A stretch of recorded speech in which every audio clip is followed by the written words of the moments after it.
It's the only person below White Holiday in the ComicsGate phone book. It's my favorite failed clone of Peter Sammetti. The YouTube WyzGyz. How you doing, Conrad? Welcome to the show.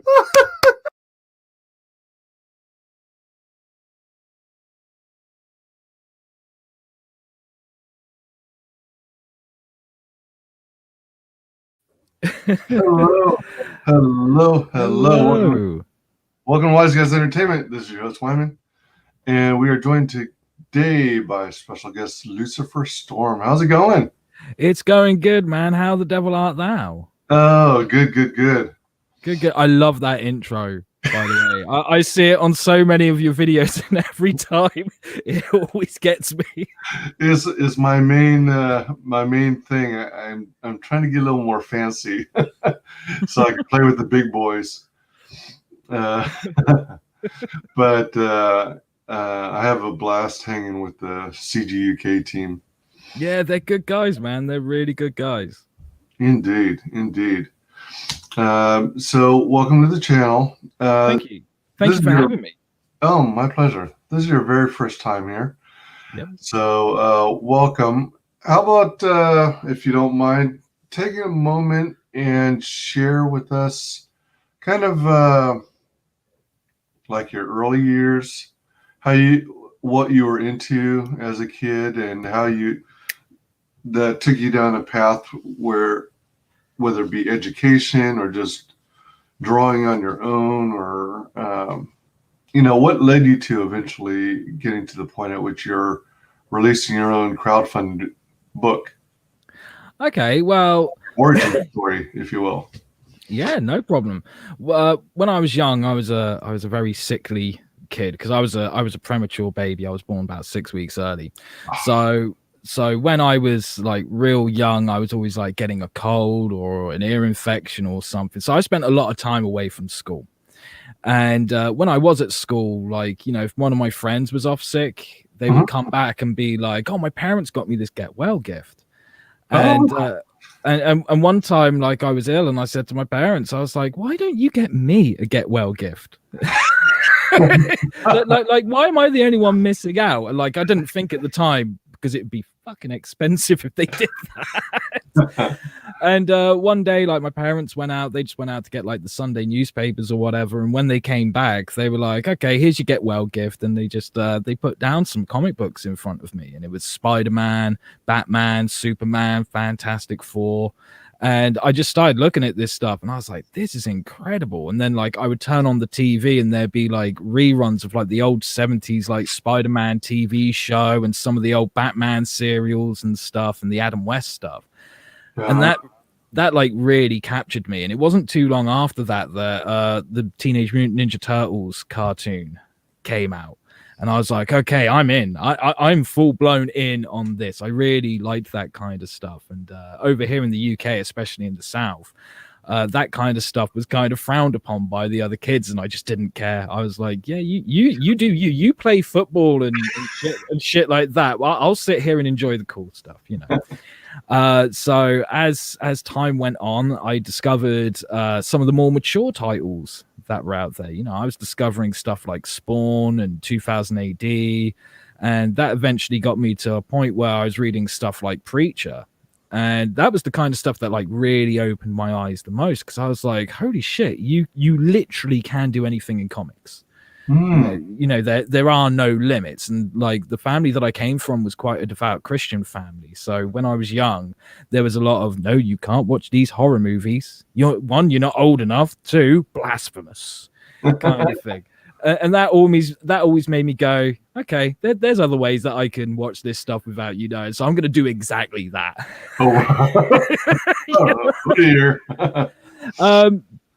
So yeah, like I was a lot of the time I was just doodling, like trying to copy like the images that I saw in these comic books as a kid, like copying Teenage Mutant Ninja Turtles and Spawn and stuff like that. And it was one day in an art class at school that my art teacher turned up, and he turned up late. And he was like, "Okay, kids, I know I'm late and stuff, but I'm still not ready for the lesson. Like, get on with some homework, read a book or something. I just need 10 minutes." So I was like, okay, you know, a lot of the kids there, they were all like, yes, note attention today. I'm going to get my homework done. Right. Yeah. And I pulled out an issue 1 of Spawn. I was like, cool, I'm going to get down with this and start reading this, right?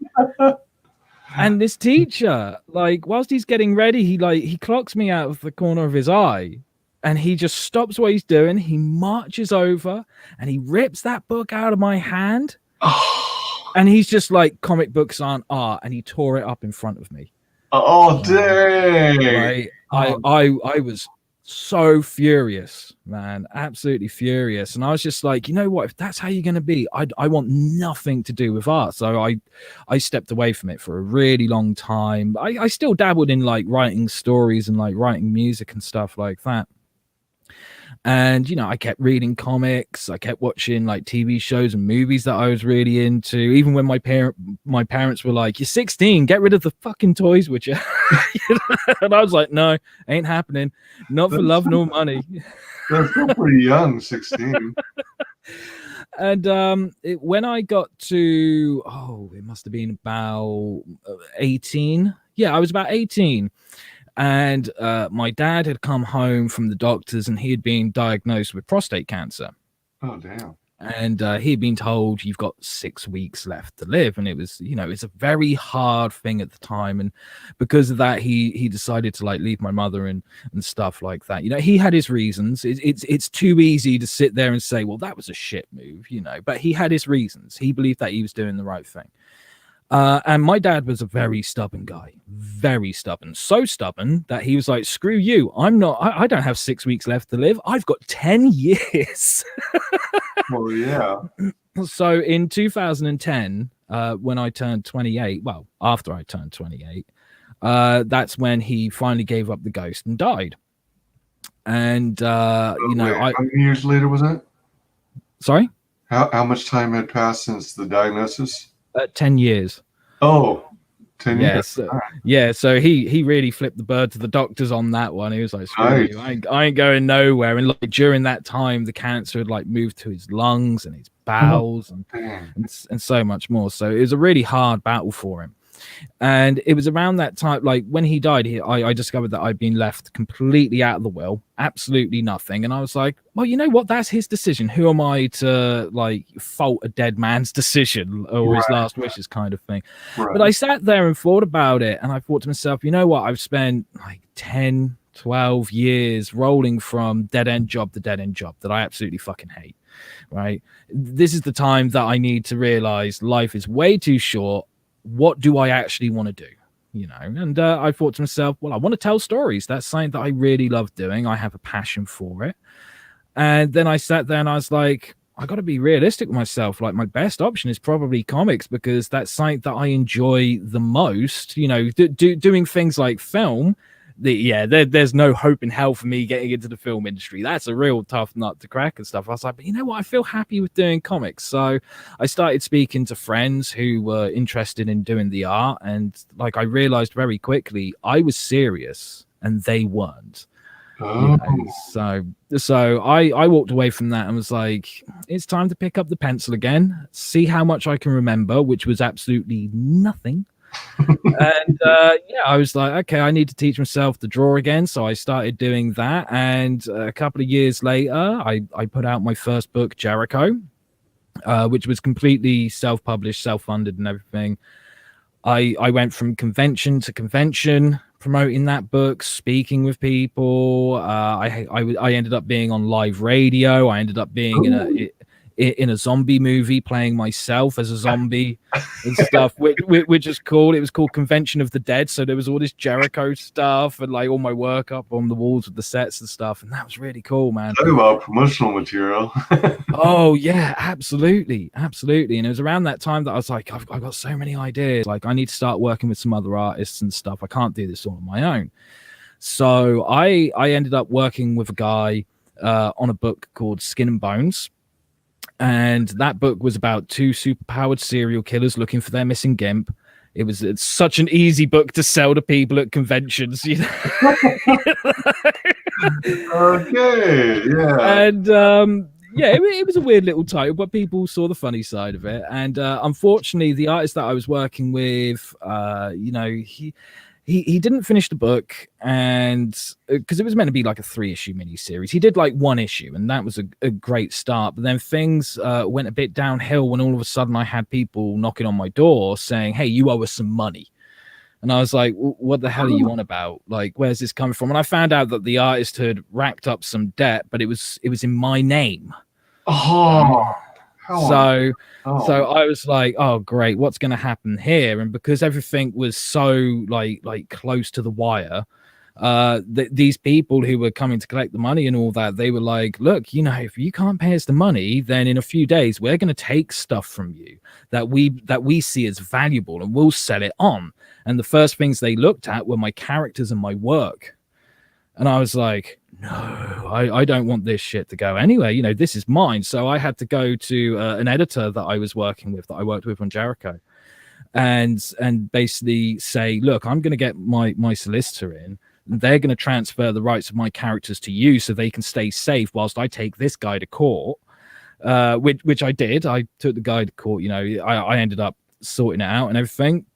But it meant that my characters were in the hands of someone else, and luckily there was fine print. Like, they couldn't do anything with the characters, but neither could I. I had to wait a few years before they reverted back to me. So during that time, I just started working on like some new characters. I went through some harsh times during those years, and then like a few years ago, I was just like, right, I got to pull myself up by my bootstraps. I got to get back on this. I had a really good thing going.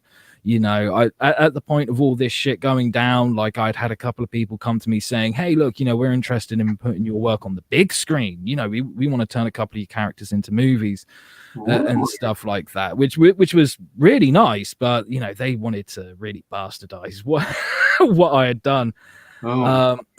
Which was a shame. But I just got to that point where I was like, you know what, this is a silver lining. This is a blessing in disguise, because I get to start from the ground and work my way up and learn from the mistakes that have already been made and not make them again. So let's do that. So I started like my YouTube channel and stuff, just showing off like some of my artwork and stuff. And then eventually I was doing videos on like teaching people how to write comics, and people really flock to that, because like in the indie scene, there's lots of artists, and a lot of them are like, yeah, but I want my stories to be the best they can be. I don't really know where to start. And that's where I step in and go, hey, if I can do it, then you sure as hell can do it,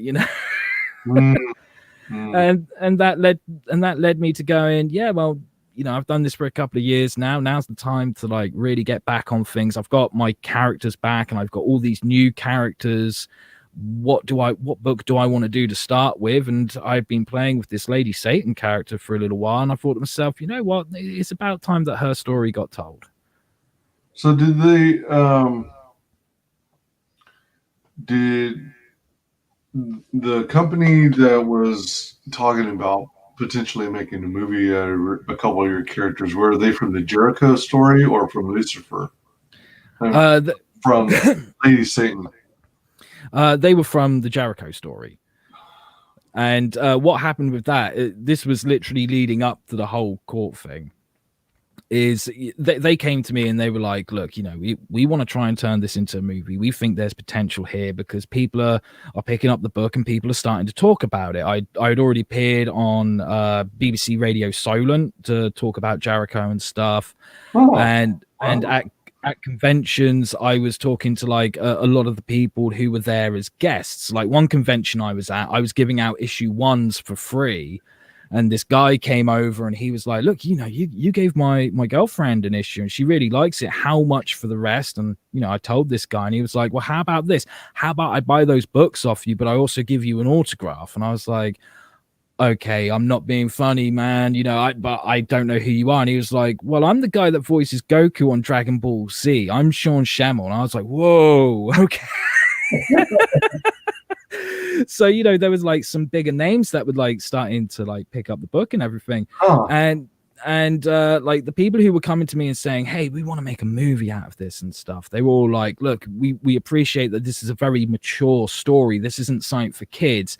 However, if we do this, we want to make sure there's as many butts in seats as possible. So we want to take out like some of the violence, we want to take out some of the language, and we want to take out this and that. And I just ended up turning around and going, see this, sit on it and swivel, because if that's what you get, if that's what you're going to do to it, then you might as well just make up your own fucking story. Like, don't take mine and ruin it, kind of thing. And around that time I was like, well, hold on, if people are showing interest, what's to stop me from doing it myself? Yeah.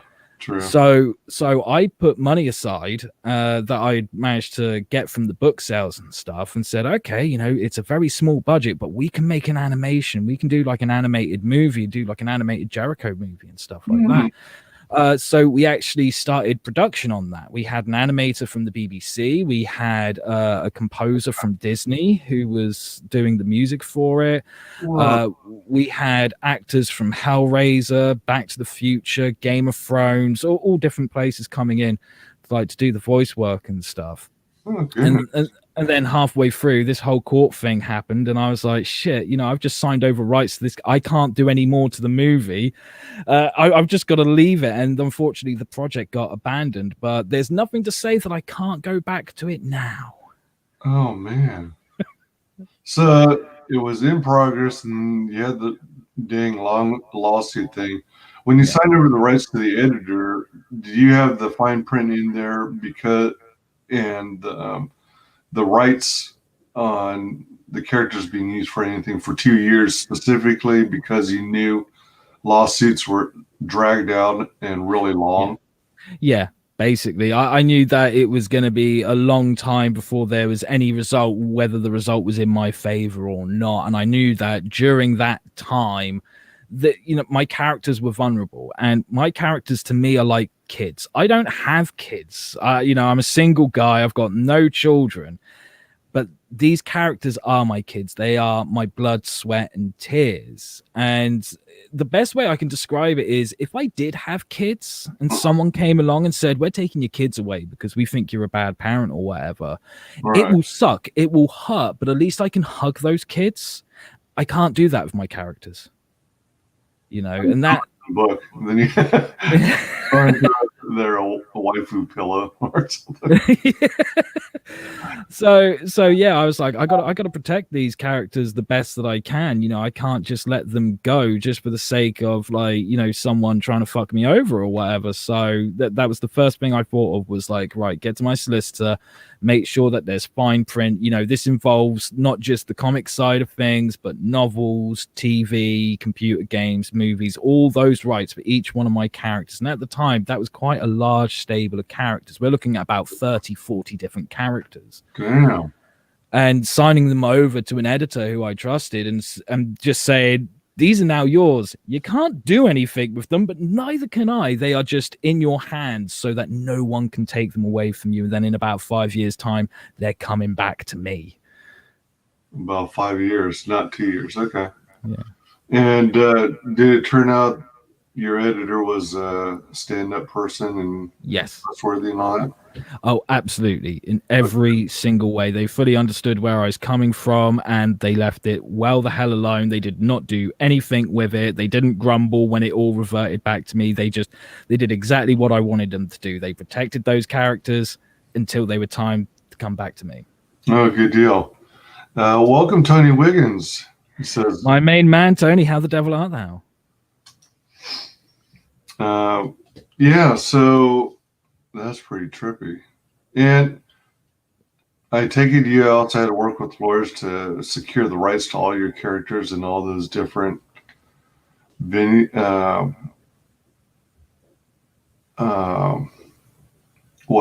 not platforms, but all those different type forms of entertainment. Yeah, it took a long time to really draw it all up, because they were like, okay, we want to make sure all the T's are crossed, all the I's are dotted. We do not want there to be one tiny loophole in reverting these rights over and everything. So, you know, that took a few months to to organize and everything and get written out, but it was worth it. It was one of the best moves that I could do. I mean, at the time it sucked because I was there like, I can't do anything. My characters, like Jericho, went unfinished. The movie went unfinished. Other titles went completely unfinished. But the good thing about it is it gave me a chance to like look at where I was and go, okay, if people like this stuff now, how much are they going to like it if I just spend like the next few years like really honing my craft, improving my artwork, improving my writing abilities and understanding of writing stories and stuff. So I did a lot of reading, a lot of practicing, a lot of polishing up on my skills, ready for when they came back to me. And then, like I said, when they came back to me, I was going through some other stuff in my life. You know, I was going through like a very depressed state and stuff. I was going to therapy, which I still do now, you know. And it took me a couple of years from then on to really like find that energy and be like, well, you know what, this is what I'm meant to do, man. You know, I've known this for a while. Nothing's going to stop me. It'll just put me on hiatus for a little bit. Now I'm ready to move forward. And like I said, you know, that was the time that I started doing the YouTube channel. And it wasn't long after that I thought, okay, I've got all these characters here. I've got new characters. I've got my original characters back. Where do I go from here? And it took me a bit of time. Like, I did think about finishing Jericho, but there'd been so much time between the original like 8 issues and the 4 issues that still needed to be illustrated and stuff. I was like, man, you know, there's going to be such a jump in quality. There's been so much time that's passed. Some people may have forgotten it, and I thought I could come back to it, but maybe not just yet. Maybe I need to build my platform a little bit more, build my audience a bit more, and then I can finish Jericho. And, you know, just looking at these characters, there was just that one that stood out, and that was Lady Satan. And it just kept calling me. And I was like, yeah, I think that's where I need to start. And when it comes to, you know, revisiting Jericho, do you anticipate maybe bringing back the original issues in the original quality and style and finishing the rest of the books, and maybe at one point releasing like an omnibus? Or are you actually thinking about revamping it from scratch and, you know, redoing those early issues? I'm thinking of revamping it and remastering the artwork from those early issues so that it's all consistent and more up to my skill level now. Because back then when I was doing Jericho, I really didn't know what I was doing. You know, I dived in head first, throwing caution to the wind, and I had somehow got by. But it was kind of like catching lightning in a bottle. You could only really do it once. And, you know, I've learned so much about storytelling since I started all the way back in 2010 and stuff. So I feel more confident and more competent as a writer, and the same as an artist. So I have no doubt that when I return to Jericho, which I don't know when that'll be, hopefully sooner rather than later. Like I said, I will revamp the artwork. I'll remaster the artwork so that it's even better than what it was when it was originally released. Okay. And how? I mean, are you a traditional artist, digital artist, or both? When I worked on Jericho, I was a traditional artist, pencil and paper. That was the way that I loved to do it.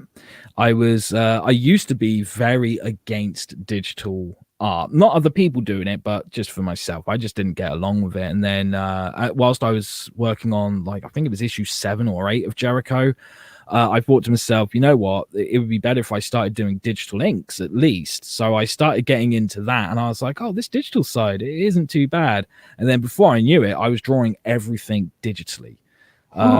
So I've spent quite a few years. I got completely turned around on the whole traditional versus digital thing, and I was like, actually, digital's like really amazing. So I got used to working digitally, and with Lady Satan, I have done a double page spread in there that I did traditionally, and it flows really well with the rest of the digital artwork that I've done. But I think the next book I do, it'll probably be a 50-50 mix of both digital and traditional, because there is something so nice about putting pencil to paper.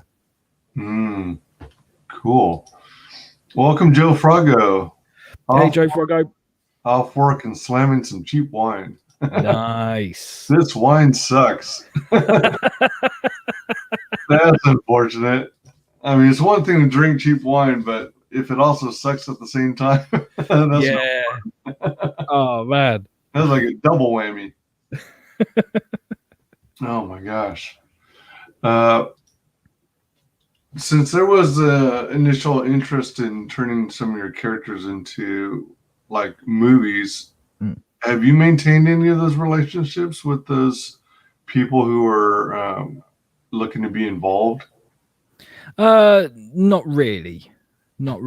As time's gone on, I've kind of been like, you know what, that's the last thing I want to do with any of my books is have them like if someone turned up now and they could assure me that they could take something like Lady Satan and do it justice on the screen and be very respectful of the source material, then I'm sure I'll be happy to give them my blessing, but I don't really want to be involved. That's not why I do these books.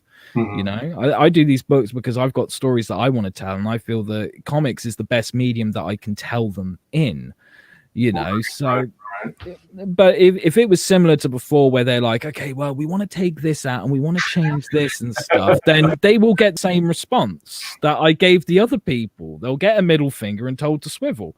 Yeah. I think one of the things that some writers or directors put into their contracts is they have final approval. Yes. So, and editor rights or whatever, or executive editor rights. So you maintain a certain level of control. But, yeah, you know, it's like with Stephen King novels. You know, the novels are almost always better than the movies. Oh, yeah, absolutely. And whenever Hollywood makes a movie adaptation from a book, you're missing so much of what made the book so special. Yeah, absolutely. Yeah. Joe Froggo says, "Lol, I bought it randomly today because I saw it by the checkout and I love mango." He's a braver man than me then. I'm someone who likes to go for what I know. Yeah, every now and again go out and try something new, be adventurous, but oh yeah, for the most part go with what you know. Yeah. Unless you really thoroughly enjoy experimentation. Yeah, that's pretty cool. So you self-published your book Jericho, and you had, did you say 6 or 8 issues already done? Yeah, I had 8 issues out of 12 done. It was quite a large project. I mean, really, that was one of my first mistakes. My first book should have been like a one-shot or a 4-issue mini-series at most. And I went for 12-issue maxi-series because it was such a big idea that took place in quite a small world. It was quite a personal little story because it was inspired by my dad's cancer diagnosis. Oh. Because it was around that time that I started thinking of like doing comics as like a hobby and stuff. And at the time, the guys that I was working with who wanted to do the art and stuff, you know, I would meet up with them at like least once a week just to hear them say, I've done nothing. You know, I smoked weed for the whole week and I got nothing done. And I'd be there with scripts and stuff and be like, come on, guys, keep up, man. You know? And I just remember there was this one time that I went to meet up with them and one of the guys was late and he was late by about an hour. And we were like, what the hell's going, like, what's keeping him? And the guy turned up and he was like, I'm being haunted by a word. And we were like, how much weed have you smoked today, man? Like you could at least shared some as well. You know what I mean? And we were like, what are you on about? And he said, everywhere I go, I keep seeing this word. And I was like, what's the word? And he said, it's Jericho. And I don't know what it means. I don't know where it comes from. And I was like, so you've never heard of the walls of Jericho kind of thing? And he was like, no. And I was like, okay, well, you know, some other time I'll explain it to you. And he came up with this idea of like, hey, how about we all go away, research the word Jericho and see what we can come up with. And I went home and I dug out like some of my mother's old Bibles and stuff to refresh myself with the Walls of Jericho stuff. And Right. whilst I was doing that, I was just thinking to myself, like, man, like, what is the best villain to have in a story? A villain who's always 3 steps ahead of you. And what's always 3 steps ahead of you? A cancer diagnosis. Mhm. Every time you think you're beating that disease, it's got one up on you. So what would it be like for a hero to have a villain which is this terminal illness?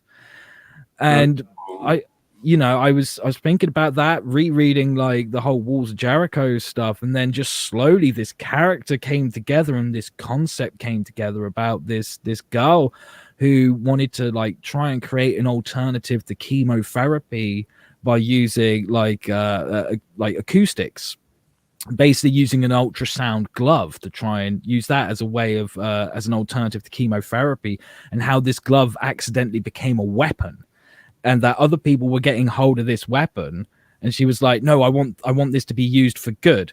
So she inadvertently becomes a very reluctant anti-hero to take, I mean, this is very oversimplified explanation of Jericho, and it just formed from there. So I was like playing about with the idea, and then when my dad died, that was the moment where I was like, I got to do this properly. I can't keep going job to job and then just drop down dead and be like, what the fuck did I do with my life, kind of thing.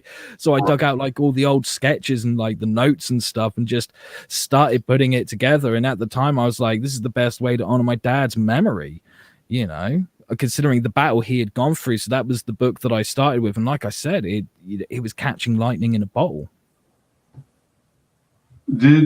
Was your mother ever like a key, like a stable rock in your life, who also maybe encouraged you and to pursue your art? No, not really. Oh. On the surface, it would appear that way, but I mean, like after the first year of like making comics, they were the first person to turn around and say, maybe you should give it up.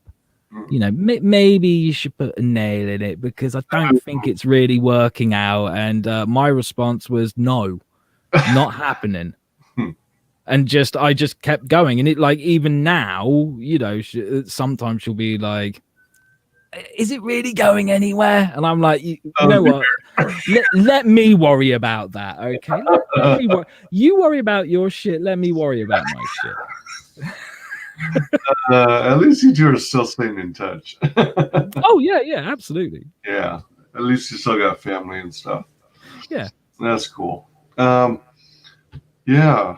So when it comes to writing on Lady Satan, you basically do everything, right? You're doing everything from story to pencils, inks, colors. Well. Or as needed, or as minimal as it is, since it's mainly black and white, isn't it? Yes, that's right. This is a black and white book. I love black and white books. I love black and white art. Black is my favorite color at the end of the day. I know there's going to be some people out there going, it's not really a color. Yeah, we don't need to go down that road. We're not going to have but for me, it's my favorite color. So originally I wanted to do Jericho in black and white, but because of some of the stuff that happened in the book, it would only work in color. And with Lady Satan, I was like, I can do this in black and white finally. So yeah, I write the book, I pencil the book, I ink the book, I letter the book. I do have an editor, a guy called John Wakefield. He's very new to the scene, but he is absolutely fantastic. Every time I miss a trick, he's the first person to say, hey man, add this to this panel, and all of a sudden this page just becomes 10 times better. And it will be something so simple, but it works every single time. So he's got the editorial duties, and there's going to be a foreword written by Robert Geronimo, who is the creator, writer, artist of Blood Realm for Alterna Comics. Nice. Joe Frago says, my mom wanted me to grow up and become a doctor or lawyer. Instead, I became a degenerate frog. Yes, more power to you, Joe Froggo. You were true to yourself, man, and said, "No, I don't care what you want for me. It's about what I want for me." Exactly. And when it comes to writing and stuff, you touched on having experienced deep depression and lack of motivation. Did those kinds of feelings actually contribute to or influence your writing style, or what topics you decided to write about? Yes, they definitely influenced that, because it took me a long time to realize that I'd been suffering with depression since I was quite young, knee high to a grasshopper, some would say. But when you're a kid, you don't really recognize it. You need someone else to turn around and say you're depressed for you to go, shit, yeah, I am. You just think it's a normal way of existing and it sucks kind of thing. And I think because of that, it was very therapeutic and cathartic for me to latch on to like the horror genre when it came to movies, and like the superhero genre in comics, but also the more outlaw stuff that you got in comics, stuff like Preacher and Sin City and Grips and Faust. That stuff really appealed to me. There was something cathartic about it. It made me feel less alone, shall we say. So when I finally started going to therapy and seeing a counselor and stuff, and realizing, oh, okay, this is why shit isn't working out for me. I'm depressed. I'm becoming my own worst enemy and stuff like that. I'm kind of sabotaging my own life. It made me go on this internal journey where I gave myself one or two choices. I could either ignore that darkness that was kind of controlling my life and being a weight on my shoulder, or I could look it in the eyes and say, not today. I'm not your bitch today. You're my fucking bitch today. And just journey through the darkness, because on the other side of that darkness is good times. There's paradise. You start living a happier life and going, okay, sometimes I'm going to feel down and that's going to suck ass, but it's not going to last forever.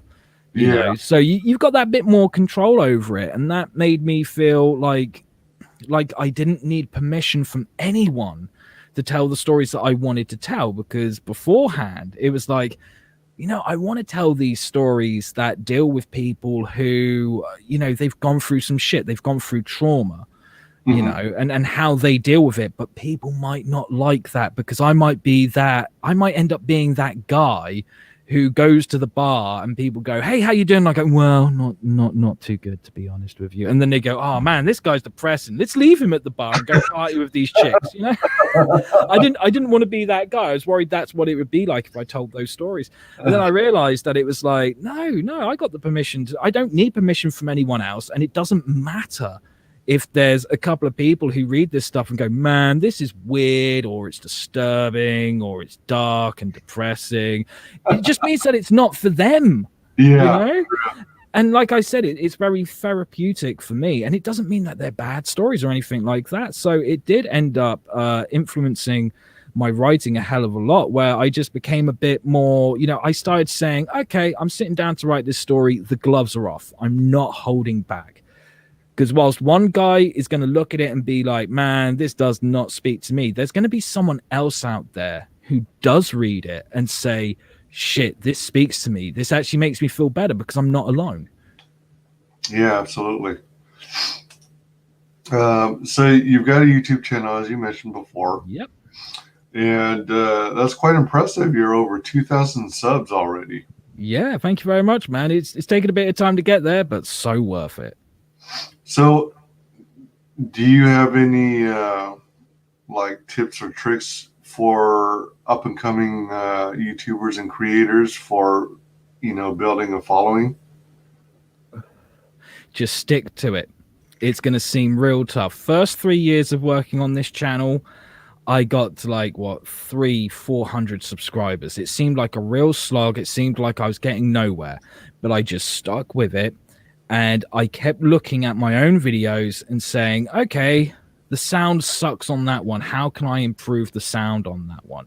Or I would look at it and go, the editing's a bit off. I need to spend a bit more time on the editing. You know, be the biggest fan of yourself you can, but also be your worst critic at the same time.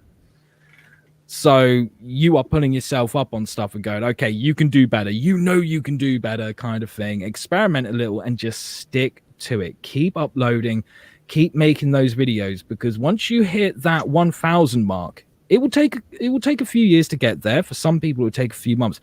Once you get to that 1,000 mark, it's plain sailing from there on out. Is that right? Yeah. Yeah, it looks like you have loads of good content on here. And thanks, man. You're helping others learn about the industry and talk to them about story writing and that kind of stuff, which is pretty cool. And let's see. You have various playlists depending on what you're covering. Yeah. Vlogs, Lady Satan Diaries. Oh, nice. Yeah, it's a lot of fun making the content for the channel. And like at the moment, I do a weekly live stream with Russ Leach, who you'll know from Only Death Can Save Us. Yeah. Which is real fun. It's very relaxed. We get guests on every now and then, and we just talk. We shoot the shit. We talk about what we're working on, and we just relax and have fun and show people like this is meant to be fun. Don't get stressed out about making books. Enjoy every single second of it, because it's one hell of a journey. Oh, for sure. Absolutely. So you're working on a full audio book? Oh, on writing dialogue for comic books and graphic novels. Yep. Oh, wow. Is this something you're planning on like selling on Amazon or something? You can get it for the Kindle. For me, it was too short a book to put into print, and I wanted to experiment with something that was just digital and just audio and stuff like that. And I feel that's worked out really well. The people who want to learn how to write seem to, they want a YouTube video more than anything else. The Kindle sales, not too great. Most people who are going on their Kindle trying to find something, they're looking for short stories, little novellas and things like that. But for the guys who want to learn how to write comics and graphic novels, making an audiobook was the best thing I did, and just throwing it up for free on YouTube, once again, one of the best things I ever did. Oh, yeah. That's pretty sweet. And yeah, people are interested in that kind of content. Yeah. Especially in the indie scene. Joe Frago says, I have 57 subscribers somehow. Well, I should upload some videos or something. Absolutely, man. It's so worth it. And if I'm not subscribed to your channel already, I shall try and track it down so that you can have 58 subscribers. Exactly. Exactly. Let me see here. Speaking of which, I forget what his Frago account is. Maybe it's under Joe Frago. Oh.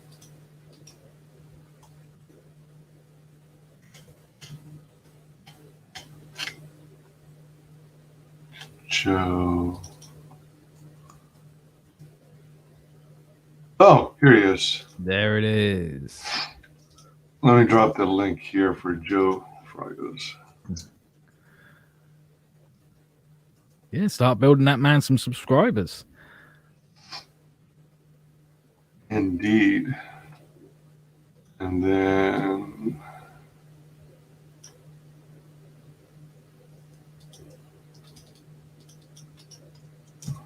LuciferStorms.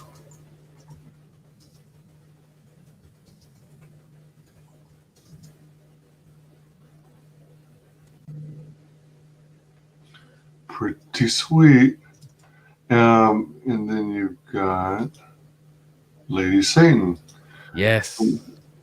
I randomly somehow I was looking into some other articles that someone was sharing. They were talking about like so-called industry professionals who hadn't fulfilled on their crowdfunded comics, but it looked like they were all on Kickstarter. That's where the supposed professionals usually do their launches. Yeah. And one of the books on there, curiously enough, was called Madam Satan. Yes, I heard something about this a little while back. There was some article done where it was like 10 books that had not been fulfilled. And what I found amazing first was one of them was Cyberfrog. And I was like, are you fucking kidding me? I've got that book. That was fulfilled. Yeah, that article must be outdated or something because Cyberfrog Blood Honey did fulfill. Yeah. And, and it was a great book. Yeah, and he already fulfilled Unforgettable Tales. Yeah. I think he's still working on Wrecked Planet and the Omnibus. Yeah. So, yeah. In fact, yeah, this is the one that supposedly hasn't yet fulfilled. Madam Satan. So I was going, wait a minute, are Madam Satan and Lady Satan related to each other? Not that I'm aware of. Although it was interesting, like not too long ago, I'm on Twitter and I get a comment from Von Klaus, who works on Monster MD. And he was like, this Lady Satan that you're working on, is it the same Lady Satan as the Golden Age character that's in the public domain? And I was like, kinda. Yes and no. And then he was like, oh, because I've got my own hot take on that character. And I was like, then come on my channel, let's talk about it, man. And we did, and it was really cool, like hearing his thought process and stuff, me explaining like my character honors that Golden Age character, but it's not the same character. I've kind of done like a Neil Gaiman, what he did with Sandman, where like I've taken a look at that character and gone, all I need is the name. That's it. Everything else can go by the wayside. I didn't realize it actually went to public domain. Yeah, the original 1940s one did. It was created by George Tusker, if I remember correctly. He was one of the guys that worked on and helped create Luke Cage. Oh, all right. And what attracted me to it was you would read like one issue and she was a spy that like hunted down Nazis. And then the next issue, she was a witch who was fighting werewolves. And I was like, they never knew what to do with this character, so I've pretty much got a blank slate here. So, and that's the first step that I took in creating this character. I was like, okay, if I made a character called Lady Satan, like what sort of person would they be? What sort of person takes the moniker of Lady Satan? Like what hell have they been through to justify that being their name? Kind of thing. And then the idea just grew and grew and grew, and then I realized this is nothing like the public domain character. This is my own character. This is exactly what I wanted. I mean, what was the inspiration for Lady Satan? I mean, the inspiration came from like one, I really wanted to do a book that I wanted it to be that when the reader got to the end of that book, they would have one of three reactions. They would either be in tears and going, oh my God, this is beautiful. Or they would be sat in the corner of the room shaking and going, oh my God, I'm horribly disturbed. or the third option, both at the same time. And I was like, that's what I want. That's what I want to do with a book. And because of like my love of horror, like when I was a kid watching horror, like, you know, the first time I saw The Evil Dead, it scared the shit out of me. Absolutely scared the shit out of me. And I loved it because it was a safe scare. But the more horror I watched, the more, not necessarily desensitized I became to it, but it was more stuff just wasn't scaring me anymore.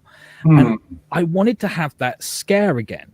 So in like my like early 20s, I discovered like the extreme horror genre, where you had movies like August Underground and Slaughtered Vomit Dolls and like really gross out stuff like that, you know, this stuff was being made on the underground and being sold dead cheap, and it was horrific. But when I watched that stuff, I didn't come away going, my God, that scared the shit out of me. It made me feel disturbed.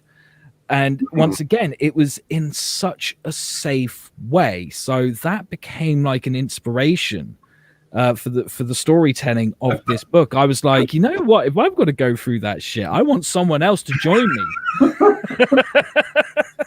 Disturbing horror. Yeah. Interesting. Joe Fraga says, I'll go live and embarrass myself playing Call of Duty again, lol. Yeah, I think I caught that last stream of yours, Fraga. Let's see here. So, Lady Satan, an angel in a killer's dress, stripper turned vigilante, finds herself facing off with the man who put her in a snuff film. Yep. So you're at 973.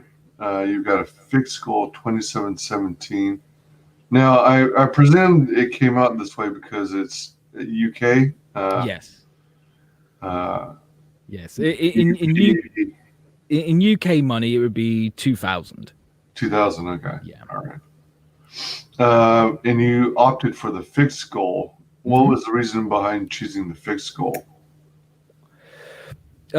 It was a very simple reason, and it's probably a really silly reason. I didn't want it being that I raised $10 and then the campaign run out, and it was like, great, I've now got to find $1,900 in order to get the book printed and everything. You know, I wanted to know that I could hit the goal, and if I don't make that $2,000, then it lets me know that readers don't really want this sort of thing as much as I want it. It lets me know that the readers don't want it, so I shouldn't. If I don't hit the $2,000, I'm still going to finish making the book. It just means I'm probably not going to jump to book 2 straight away. But if I can reach that $2,000, which I believe that I can, then there'll be a book 2, there'll be a book 3, there'll be a book 4, there'll be a book 5. It sounds like you should be able to hit the fixed goal in time. Yeah, I think so. I mean, it's only been going for like just over a week and a half now, and I'm 35% funded. So I really wouldn't be surprised if we hit the $2,000. Now, if heaven forbid it didn't hit that, would the next step be to get more of the book done and then relaunch Lady Satan in a new campaign? I would at least consider relaunching in a new campaign. If, like you said, God forbid, if we don't hit the goal, if we don't hit the $2,000, the book will still get finished. It will still get out there somehow, some way. Whether that's with a new campaign or not, I don't know. I'm not against there being a new campaign, because I've certainly learned a hell of a lot from doing this one. Mm-hmm. Yeah, You know? Absolutely. And as I understand it, when it comes to Indiegogo's fixed goals, if you don't hit it, if you don't reach that fixed goal, then everything is automatically refunded by Indiegogo to the backers. Yep, that's right. All right. So you are making good progress, it looks like. Did you actually set it up from the get-go as being a full 60-day campaign then? I did indeed. Because if I had launched this, say, like August, I would have gone for the 30 days, seen how it played out, and then do the other 30 days. But because of the time of year leading up to Christmas and New Year, I thought it's probably better to go for the full 60 days. That way, people have got plenty of time to, you know, they don't have to worry about it. They don't have to think, I want to get this book, but I can't because I've got to get Christmas presents and this, that, and the other.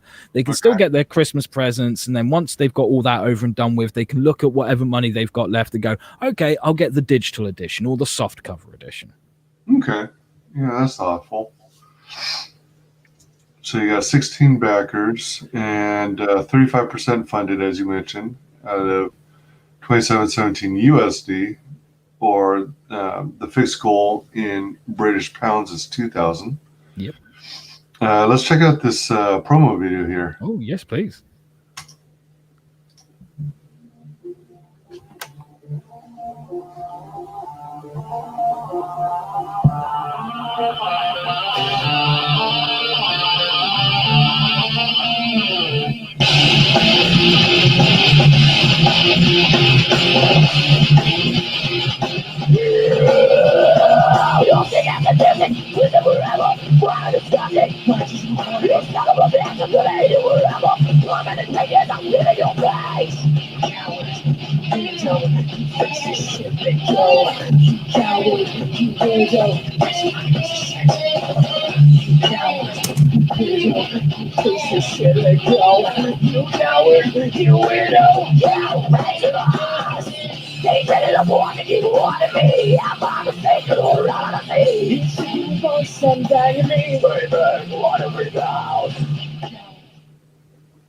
Oh wow!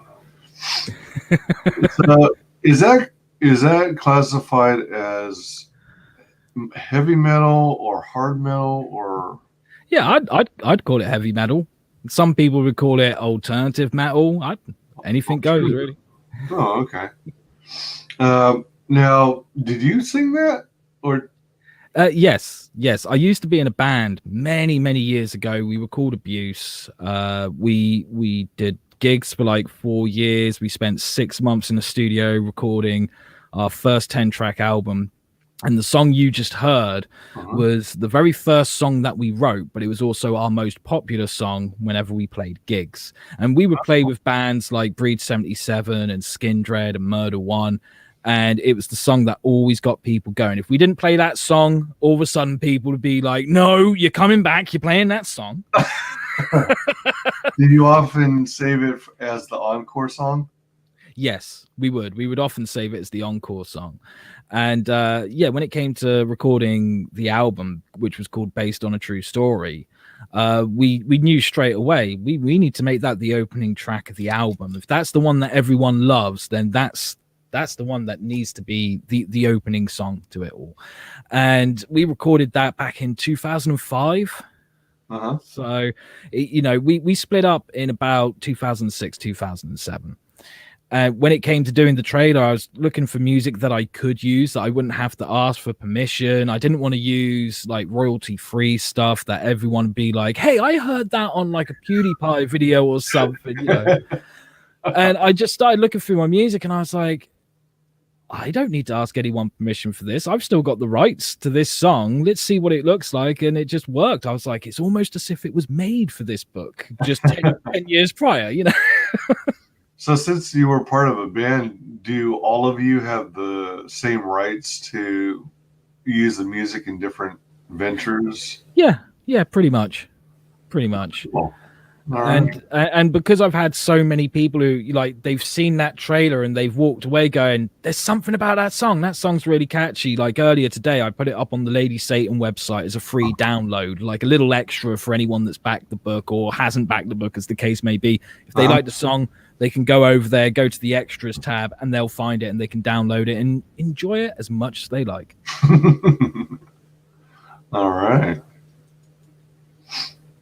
Now, I may have heard wrong, but did you say earlier that either for Jericho or Lady Satan, you had been working on an animated film or an animated short? That was for Jericho. Did that get completed? No, unfortunately, right. that didn't get completed. We had a lot of the animatic done, and we had all the voice acting was recorded. I've still got the recording somewhere on my computer, but it didn't go beyond the animatic stage, unfortunately. But like I said, at some point I hope to get back to that project and either finish the animation or just do it as a graphic novel. Did you do all the animation yourself too?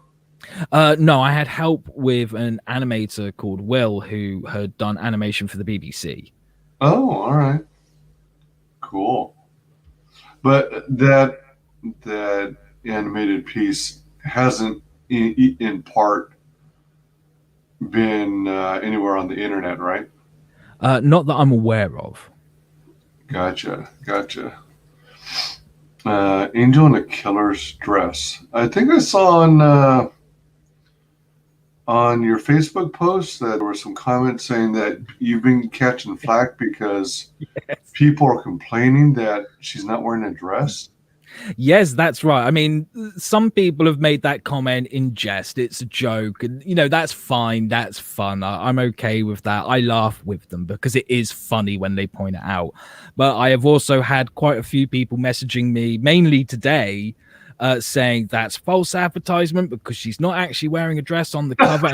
And you need to change that or there's going to be repercussions. You should be ashamed of yourself for trying to do this to readers. And I'm like, guys, last year when I hadn't even started illustrating the book, I'd just written the script and I put the script out there for people to read and learn from. I got a death threat. That hasn't stopped me. That isn't going to make me change my mind. Why do you think this would? You know?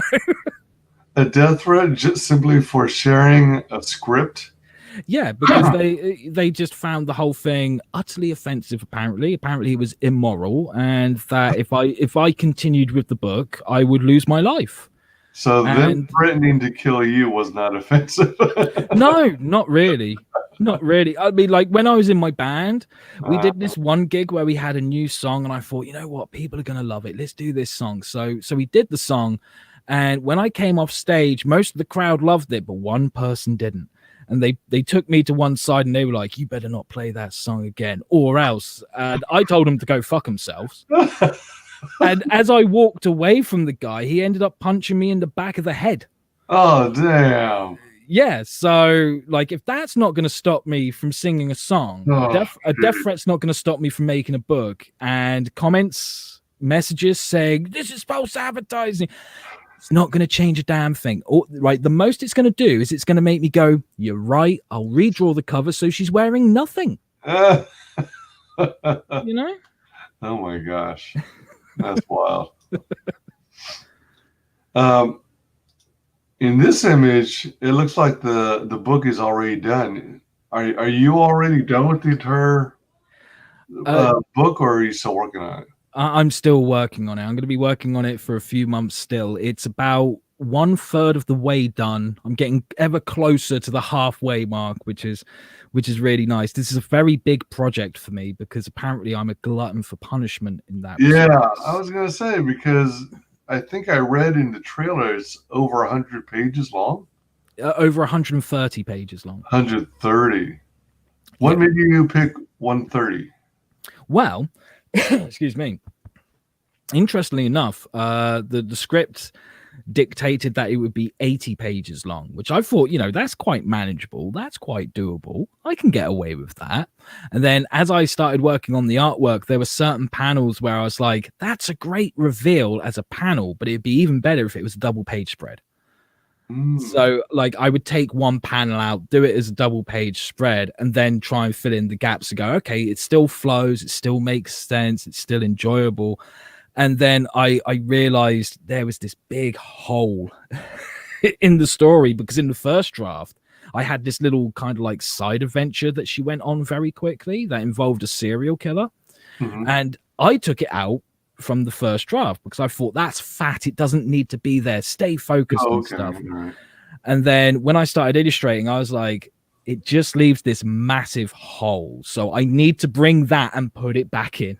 and that grew the page count as well until I was like, damn, this is at minimum, this is going to be 130 pages. Realistically, a lot more than 130 pages. Oh my gosh, really? Yeah, man. What a trip. That is big. Oh, yes. I love big books, and I cannot lie.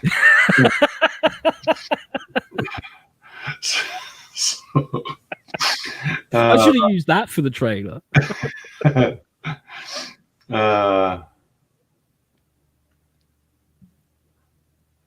When you do your lettering, are you using like the lettering tool, and then you just select a specific font or a custom font? Yeah. Design. All right. Yeah. I'm using Clip Studio Paint for all of this, including the lettering, which is a wonderful, wonderful piece of software. And you know, the lettering that you see on the pages now, that's just temporary lettering. Some of it will probably stay, but some of it will be tweaked and changed slightly. It's kind of like your mock-up. Yeah.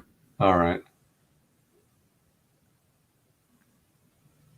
Out of curiosity, the painting or the photo on the wall, is that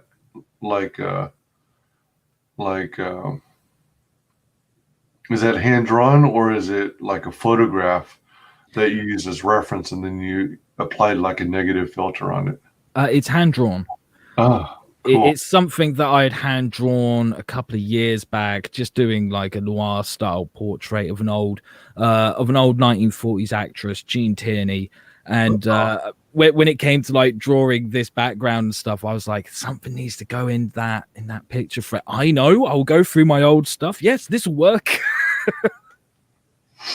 Yeah, and I'm looking at the body on the ground with the white blood splatter, and it is very reminiscent of Sin City.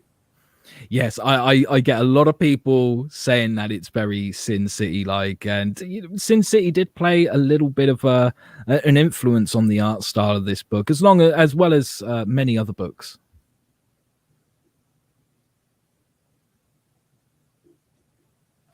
Was this used? Did you use like a pattern fill? Yeah, kind of zipper tone. Oh, okay. Holy crap!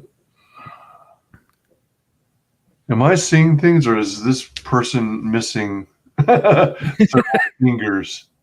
Yes, he's missing a couple of fingers. Oh, dang! Oh my gosh!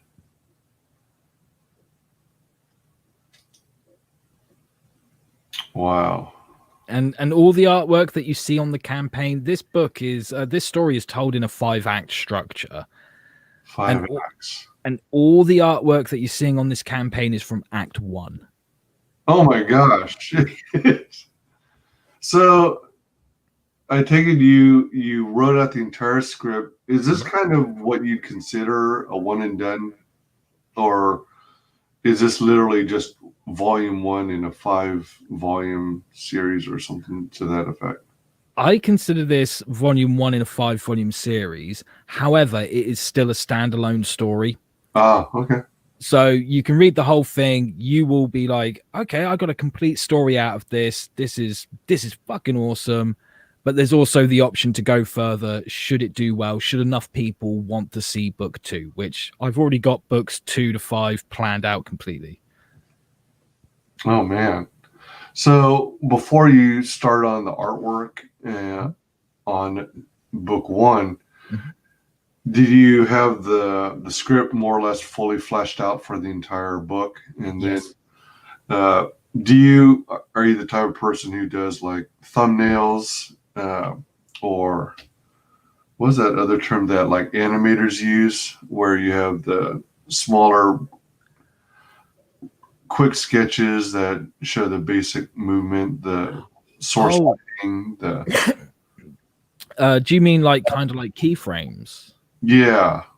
Whilst I was writing the script, I would like write down how many panels I felt I needed on a page, and then I would figure out that layout, and then I would fill in what I would want in each panel. And once I'd filled out a panel description, I would do like a real quick crappy sketch with like stick men and stuff to be like, okay, I want to hit this angle kind of thing, and then just kept moving on with the whole script like that. So I was literally switching from like a scripting software to Clip Studio Paint. So I go, right, I need a note of this, just a quick visual note, and then back to the script, and then back to Clip Studio Paint. I'm basically going back and forth the whole time until the whole script was done.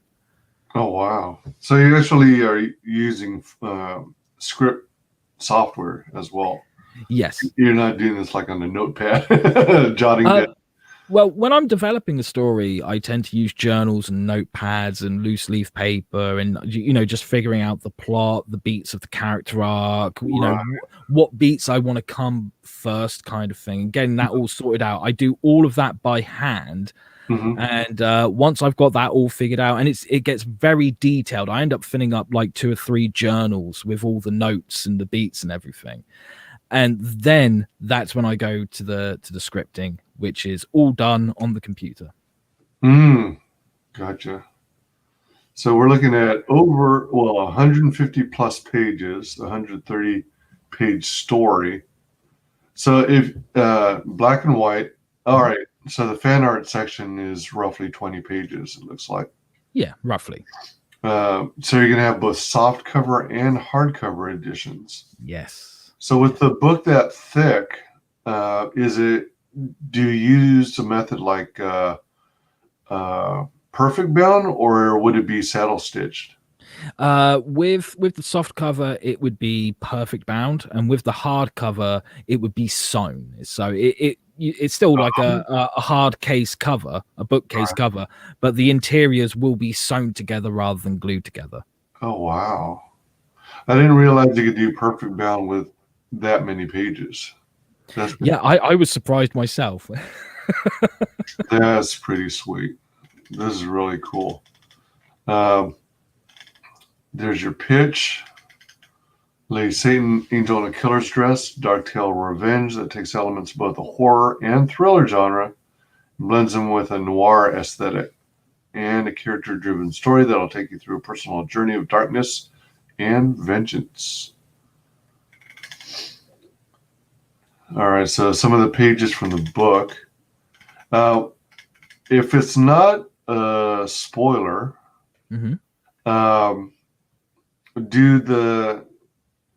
are the thorns mostly for the looks and to lean into the Lady Satan name, or is there like a secondary purpose, like as a weapon or antenna? There is definitely a secondary purpose. All right, right on. Are you more, since you left art school or art class, are you more or less self-taught in terms of drawing? Yes, absolutely. It seems like you've got anatomy down pat. Thank you very much. And I love your attention to detail on the lace. Thank you. Yeah, that's one thing. A lot of people have said to me, they've been like, "Man, you really go for detail, don't you?" And I've never seen it like that. What literally happens is I start drawing something, and then there's a voice in the back of my head that says, "Not good enough. Keep going."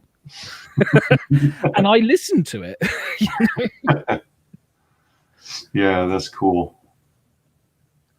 Written and illustrated by LuciferStorm.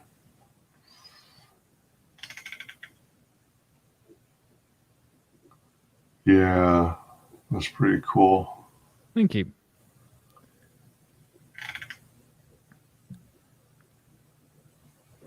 Yeah, I know I'm gonna have to wait till I read the book to find out, but it kind of looks like some of the teeth got either sawed off or they got ripped out of the gums. That is correct. Because that's the very first page, and then you've got this double page spread that follows it, which is kind of like a short little 6-page prologue to the bigger story. Oh my gosh. Oh jeez. Oh man. Oh boy. Oh boy. Oh boy. I love that reaction. Ooh-wee.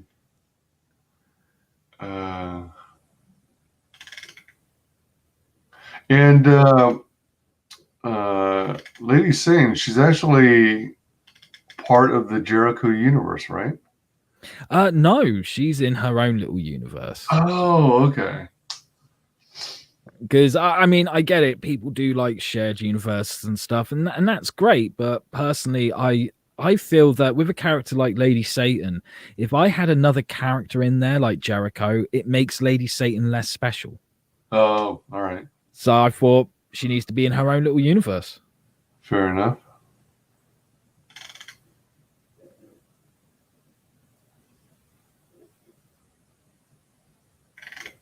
Pretty cool. Thank you. Lucille for her. I take it it's meant to be French? Yes. Yes, right. That's right. All right. I'm probably butchering the pronunciation, but usually in French, you roll the R's. Yes.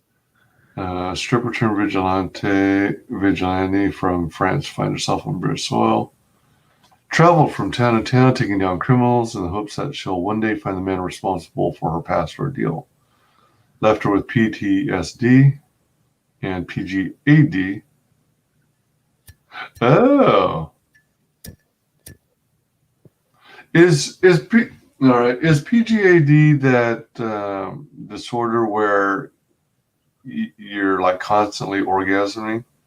Yes, and it's very painful, but I've kind of taken a bit of poetic license with it in this book. I've made it so that if she finds a bad guy and she finds it justifiable to kill them, then when she kills them, it gives her a very painful, intense, debilitating orgasm. Gotcha. Appetite for revenge, but when she finds the location of the man responsible for her past, she discovers he's a high-ranking police officer named Chief Inspector Bennett, who's under investigation by Internal Affairs. Feeling incapable of bringing him down, Lady Satan is reluctant to exact her revenge upon him until she finds evidence that links Chief Inspector Bennett to several unforgivable crimes. Battling anxiety, doubts, PTSD, PGAD, in order to exact her revenge. Wow, that's a fascinating concept. Thank you. You can choose between the softcover or hardcover edition. Yes. Originally, it was just going to be a hardcover edition because I love hardcovers and I always wanted a book as a hardcover. Mm-hmm. Then I saw how much postage you guys in the US would have to pay for that hardcover. And I very quickly went, there needs to be a soft cover edition because I know what it's like being on the receiving end of paying that kind of postage. It can suck. So, yeah, I don't know if it would fit in one of the flat rate boxes. No, probably not. If you guys had any access to be able to order flat rate boxes from USPS, the boxes themselves are, at least domestically, are free. Yeah. But I don't know if they'd be available in the UK. No, I don't think they are, unfortunately. And I don't know if the dimensions would accommodate that size of book. But yeah, if it did, one of the beauties of this service is, as they put it, if it fits, it ships. So regardless of how much weight you put in it, yeah, as long as it physically fits in the box, then they'll deliver it. Yeah, absolutely. And this book is magazine size, so it is a bit bigger than your standard US comic book size. Oh my gosh, that's going to be a trip. Yeah. So magazine size in the UK, is that classified as like A2, A3? A4. It's A4. Okay. Yeah. I think William Hazel's Ailsa Dark. Yes. Is A4, if I'm not mistaken. Yes, it is indeed. Oh man, that's gonna be so cool. I mean, it's gonna make it a lot more immersive, I think. And it would make it like a good coffee table book. Yes, absolutely. Really draw the eye. 2 A4 prints to choose from. 2 variants of Indiegogo exclusive prints being colored by Coparticus. Yep, that's the one. All right. Oh, okay. Yeah, one of them's like adult themed and the other is normal. All right. Yeah, because I ended up getting a lot of messages when I was first promoting the book saying like, hey, are we going to see her like without any clothes on? And what amazed me was none of those messages were from men. They were all from women. Really? Yeah. So I was like, hey, if that's what they want, who am I to deny them? Yeah, exactly. Yeah, for sure. You want to go with what the backers want. Absolutely. Indiegogo exclusive A3 poster. Does that mean it's one of those folded posters? No, it will be rolled up and sent in a postal tube. Oh, okay. And it's pretty much twice the size of what the book will be. Yeah, that makes sense. Yeah. And a unisex t-shirt. Cool. Nice. Stretch goals. You got your stretch goals laid out. 2,500 pounds So this is $500 more than your fixed goal. Yep. If our first stretch goal is met, then every backer will receive a free bookmark with their purchase. Man, this is like one of the fonts I like. Yeah. Sometimes it's hard to read. Yeah. What is the terminology? Something in kerning, I guess, where it's the spacing between the letters and stuff like that. But I mean, I just like that font so much. It is a nice font, man. Definitely. Despite it being challenging to read sometimes. So a free bookmark with their purchase. Yep. So the one side says Lady Satan and Angel in a killer's dress. And is there anything on the back side? Oh yes, there will be something on the backside, but I'm going to leave that as a surprise. Ah, sweet. And stretch goal number 2 at 3,000 USD or 3,000 pounds. If our second stretch goal is met, then every backer will receive a free bookmark and a pin badge/button with their purchase. Yeah, in UK it's called a badge. In the US it's called a button. Yeah. Or a pin. Let's see. Cool. Stretch goal number 3, 4,000 pounds. This item will be unlocked once the first stretch goal has been met. Okay, all right.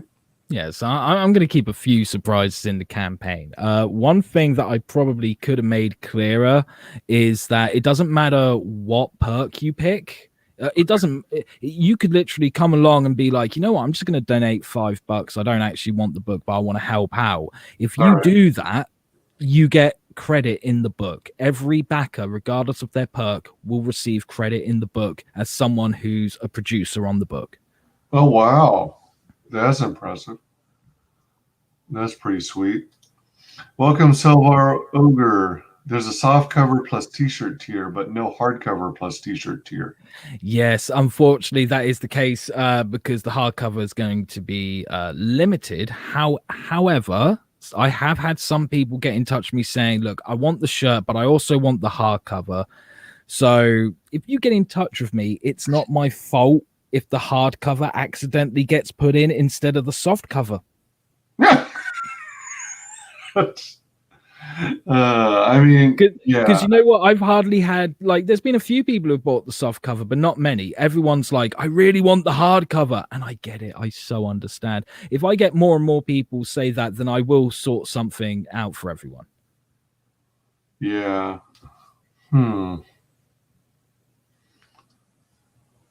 I wonder if when you created a tier, if you could have done like choice of style cover of book plus t-shirt. Yeah, unfortunately, where the campaign's been launched, the only way I could really do that is if I delete the t-shirt tier and then re-put it up. But like I said, if things keep going this way, then I will sort something out where everyone will get a hardcover regardless, because so many people have shown interest in the hardcover. So it's kind of stupid of me if I just go, sorry, you can't have the hardcover because you wanted the t-shirt that badly. Yeah, Silver says, I figured I'd back both.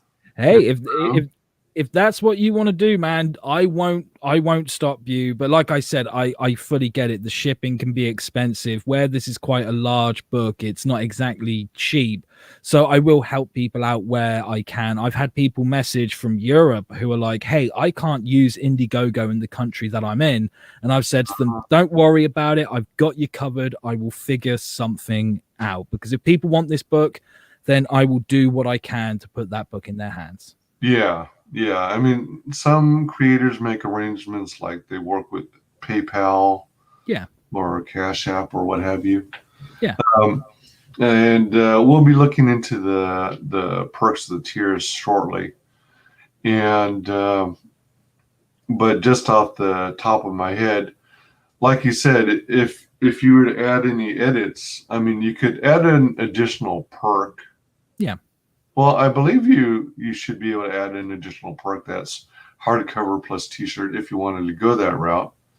Or you have one tier that's for softcover, one tier that's for hardcover, and one that's for T-shirt alone, and then use the add-ons. The add-ons feature in Indiegogo for the T-shirt. So yeah, if you pick the tier for hardcover only, then it'll show you at checkout, would you like to add a T-shirt to it? Yeah. Like there are some add-ons with some of the perks where, like, you know, you can get the hardcover and add on the poster, or you can add on one of the prints. So like I said, I will probably sort something out, but where it's in early stages, I kind of wanted to get the feelers out there, because the T-shirts are limited to 10, the hardcovers are limited to 50, and I thought, you know what, I'm probably not going to ship that many shirts or that many hardcovers because of the price and stuff. And boy, was I wrong. You know, I'm getting messages all the time saying I'm really torn because I want the hardcover, but I want the T-shirt as well. So like I said, the more interest I get in those items, I'm going to bump up how many of those I get made up. So there's a chance that these 10 T-shirts could turn into 20 T-shirts or 50. Right. Yeah, I mean, that's my challenge with some campaigns, because I won't always find every book or variant cover or tchotchke that I want in a given tier. Yeah. So I have to go pick the tier that's the closest, go through the whole transaction, get hit with whatever shipping fees are involved. And then I got to start over and then try and pick up all the other things that I was wanting. In a second transaction and get hit with shipping again.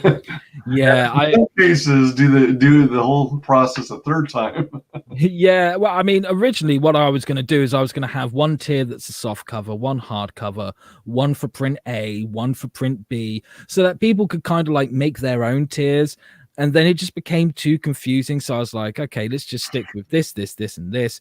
Right. I can adapt things as we go along. I mean, I had a few people who I was speaking to, and they were like, look, where I am, I can't afford the shipping, and stuff that's being shipped here is staying on the shores in shipping containers because of the coronavirus stuff that's going on. Is that like Australia? Yeah, places like Australia, and people who like work on oil rigs and stuff like that, they don't have people who are bringing them the mail. So they were like, why aren't you doing a digital edition? And I was like, well, I didn't want to, but if you guys want it that badly, let me add a digital edition. So now there is a digital edition. I had not thought about that. People working on oil rigs. Wow. What a trip. That is a trip. Selvar's telling Joe Frago, I subbed so I can watch your video later. Add-on feature for shirts would be nice. Yeah, I agree. I tell you what, man, I'll see what I can do. Oh, you got an add-on for the poster. Thumbs up. Yep, absolutely. I tell you what, man, you're convincing me here. I will see what I can do. I won't be able to do it tonight because it's so late here in the UK. But in the morning, I shall see what I can do about using the T-shirt as an add-on. Awesome. Yeah. Let's see.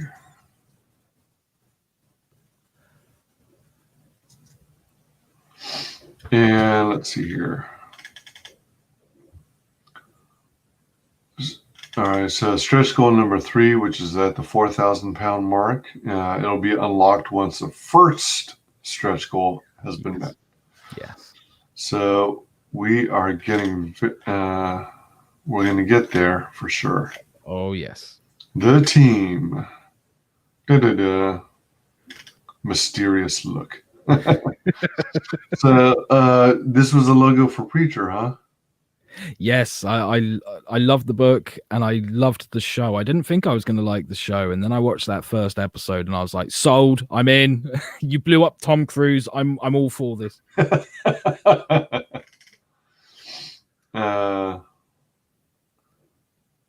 And then editorial duties are done by John Wakefield. All right. And then the foreword, as you mentioned, is by Robert Geronimo, writer and artist of Blood Realm from Alterna Comics. Oh, and then you do take the time to go into inspiration. Let's see here. Now, correct me if I'm wrong. I'm kind of rusty on my Doctor Who knowledge, but are these the Daleks? That's correct. Yep. All right. It always cracks me up how one of their weapons was literally a toilet plunger. Yes. But it's a fun series. I mean, yeah, absolutely. Of course, I'm not at all interested in their woke version. No, neither am I. Chinball era. that stuff to me doesn't even fucking exist. Yeah, it's another example of fan fiction. Mm. So is this another version of Lady Satan? No, that's Jericho. Oh, that's Jericho. Okay, all right.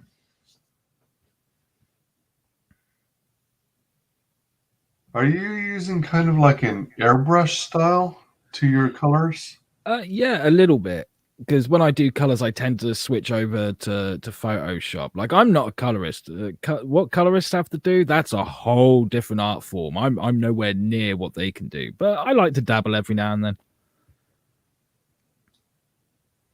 All right, so that's Jericho. A beastie. All right. Goal is to give the best story you can, one that treats you with respect, doesn't talk down to the reader, nor patronize the reader in the process. Yep. Sometimes the art needs to be daring, dangerous. Yep. As the old saying goes, art should disturb the comforted and comfort the disturbed. And if I've done my job right, then that's what will happen. And we believe that we've done that with this book, and we look forward to continuing to do that with future books and characters. Nice, nice. In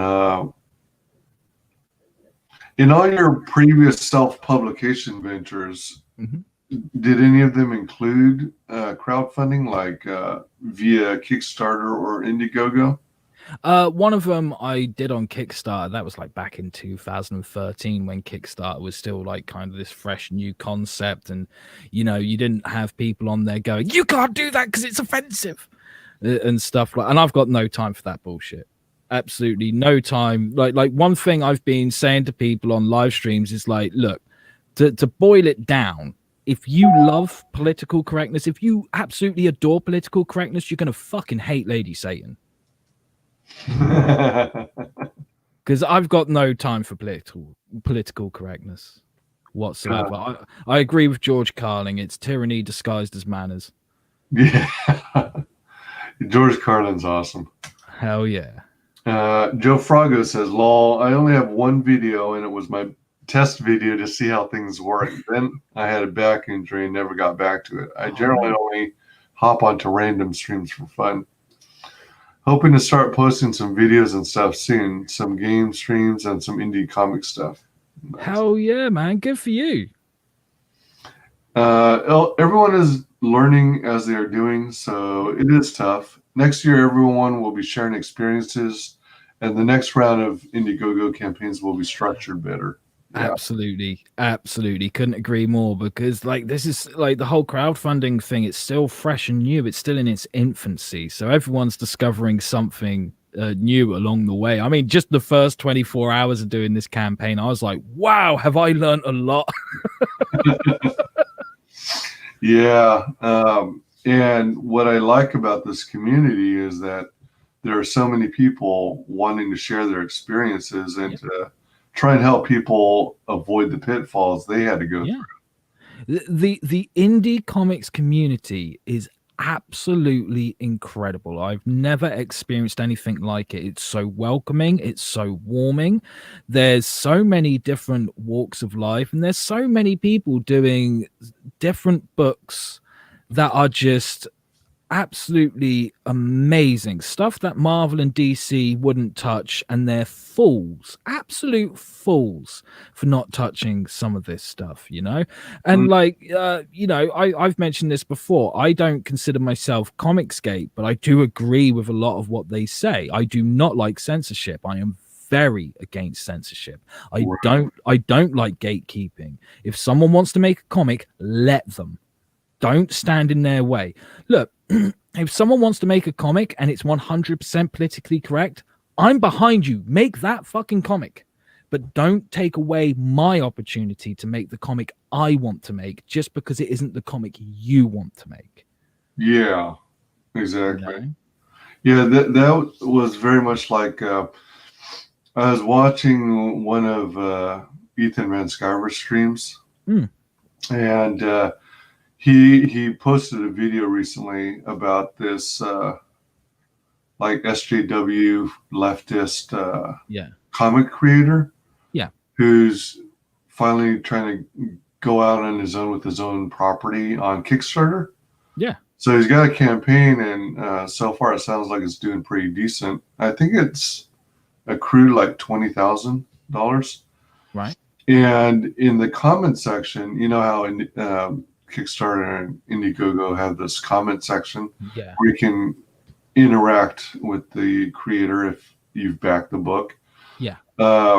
One of the comments said something to the effect, I'm backing this book because I'd rather you go and create your own properties than invade or, you know, get into beloved franchises that I love and read them. But the creator, the liberal lefty creator, took it in, you know, good in a good way and responded, you know, along the lines of, I appreciate your backing it. Thanks for helping it become successful and all that good stuff.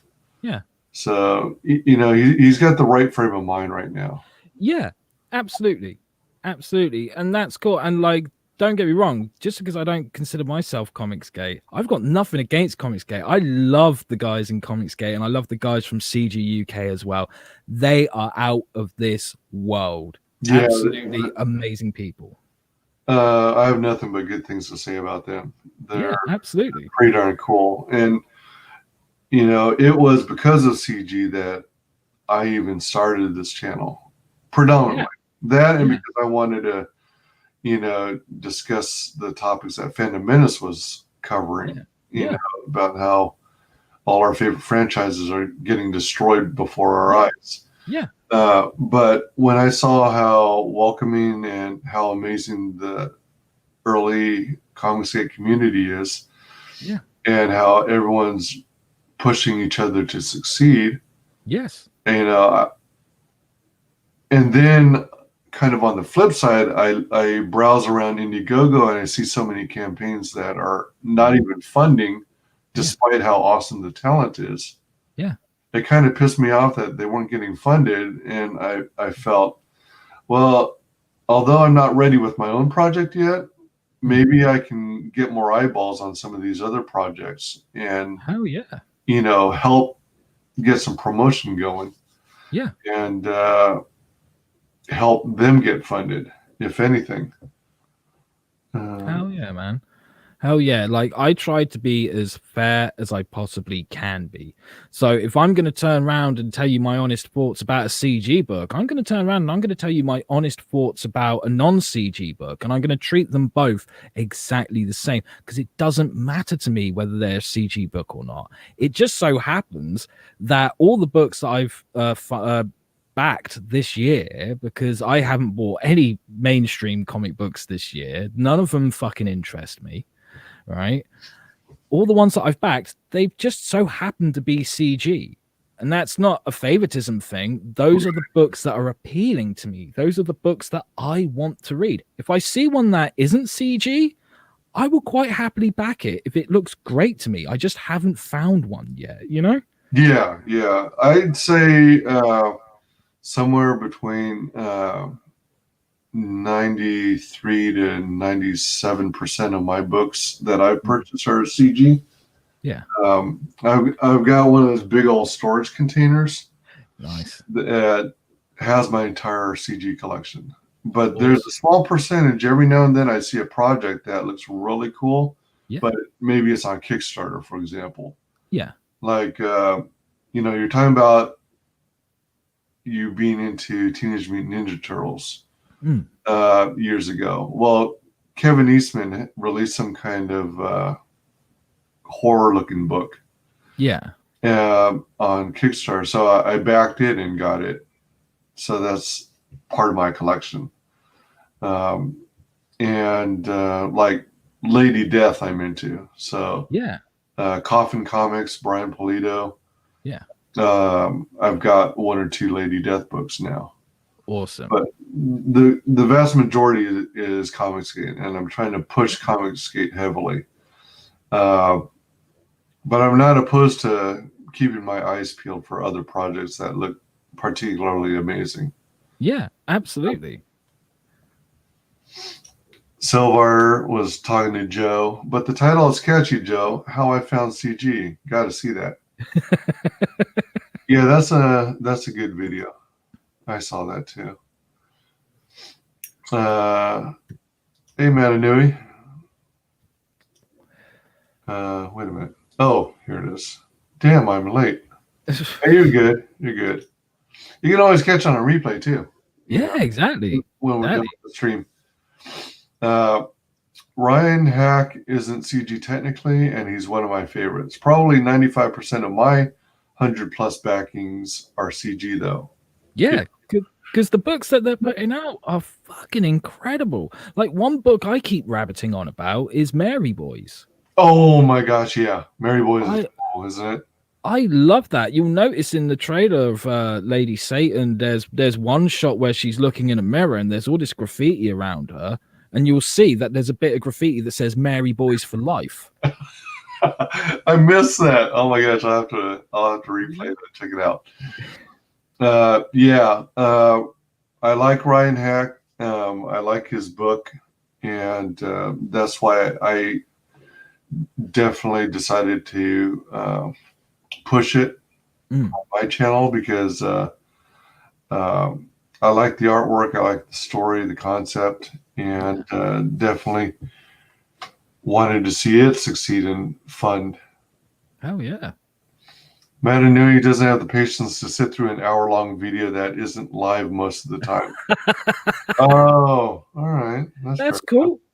That's cool. Hey, look, if there's anything you want to know, you can find me on Twitter. You can find me on Instagram. Send me a message. I'm always up for having a conversation. Absolutely. Yeah. Cool stuff. This is the first crowdfunding campaign. It's on Indiegogo, which I wholeheartedly support. Yeah,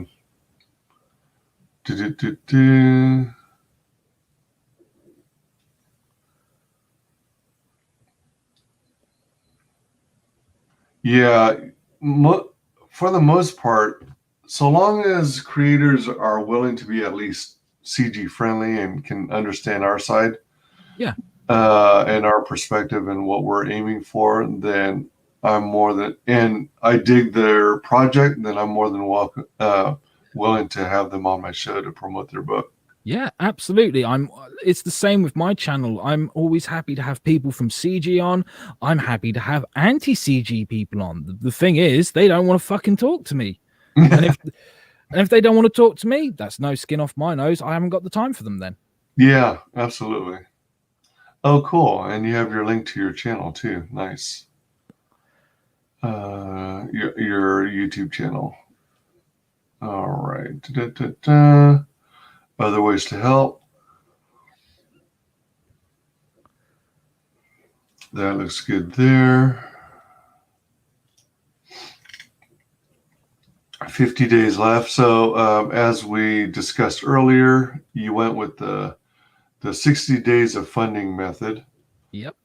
And we're 10 days in. You've got your 35% funded, which is really nice. Yep, absolutely. And oh, you know what? Let me show the book again. All right. And let's check out these perks. Oh, yes. Yeah, I got to say, I love it whenever a creator offers their featured tier. Because featured, at least in my eyes, is the best bang for your buck. It gives you a chance to really delve into the product, delve into the story, and get a good feel for what it's all about. Yeah. And then, it's not going to be the cheapest tier. It's not going to be the most expensive tier, but it's going to give you a mix of everything. You'll often get either a variant cover, a print, maybe a postcard, trading card, sticker, bookmark, something to that effect. It depends on the campaign, obviously. Yeah, absolutely. So this is the print set bundle. Yep. And with it, you've got the book itself. Yep. And let me see something. I'm going to try and be careful not to dox myself. So you've got the soft cover edition. You get the A3 poster. You get accreditation. Oh, and for those who arrived late, you want to go over what it means to be credited? Yes, it doesn't matter what perk you back. You can literally come along and say, hey, I'm not buying a book. I'm just going to drop $5 in the pot to help get this funded. You will get creditation in the book as a producer. That's really sweet. Because I mean, like at the end of the day, sure, this book doesn't exist without me writing and illustrating it, but it also doesn't exist if you guys aren't backing it. So why should I be the only one that gets credit on the book? Besides, my name's on the front of the book. You know, so it's no big deal to me to say, you know what, we're going to have a page long of names that's like, here are all the people that produced this book and made this book happen. If you like this book, you better thank these guys as well. Yeah, for sure. And then you get the, let's see here, cover the soft cover edition, the poster, the accreditation. Then you've got print A. Yep. And then you have 2 print Bs. One, which is it safe for work variant? Yep. One safe for work and one not safe for work. All right. Or as I like to call it, the perv perk. Yeah. And then is print A the one where she's doing the high kick? Yes, that's print A. All right. In fact, if you want, I can share my screen and give you a better look. Yeah, that'll be that awesome. design, because I really dig that design. It almost became the cover, and I was like, no, this is too special.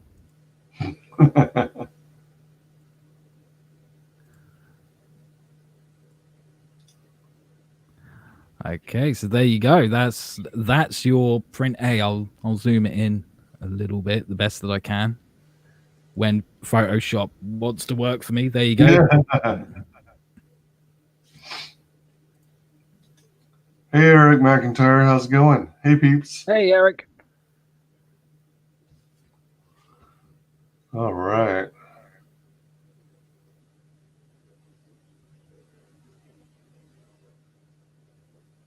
Is that a reverse roundhouse kick? To the head? Kind of. Yeah. Right.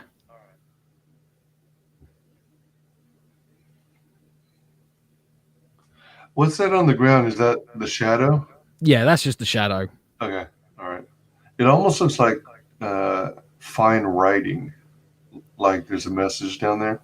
Oh, there will be kind of stuff like that throughout the book. There's a lot of like little deep cut Easter eggs, especially if you're a true crime addict.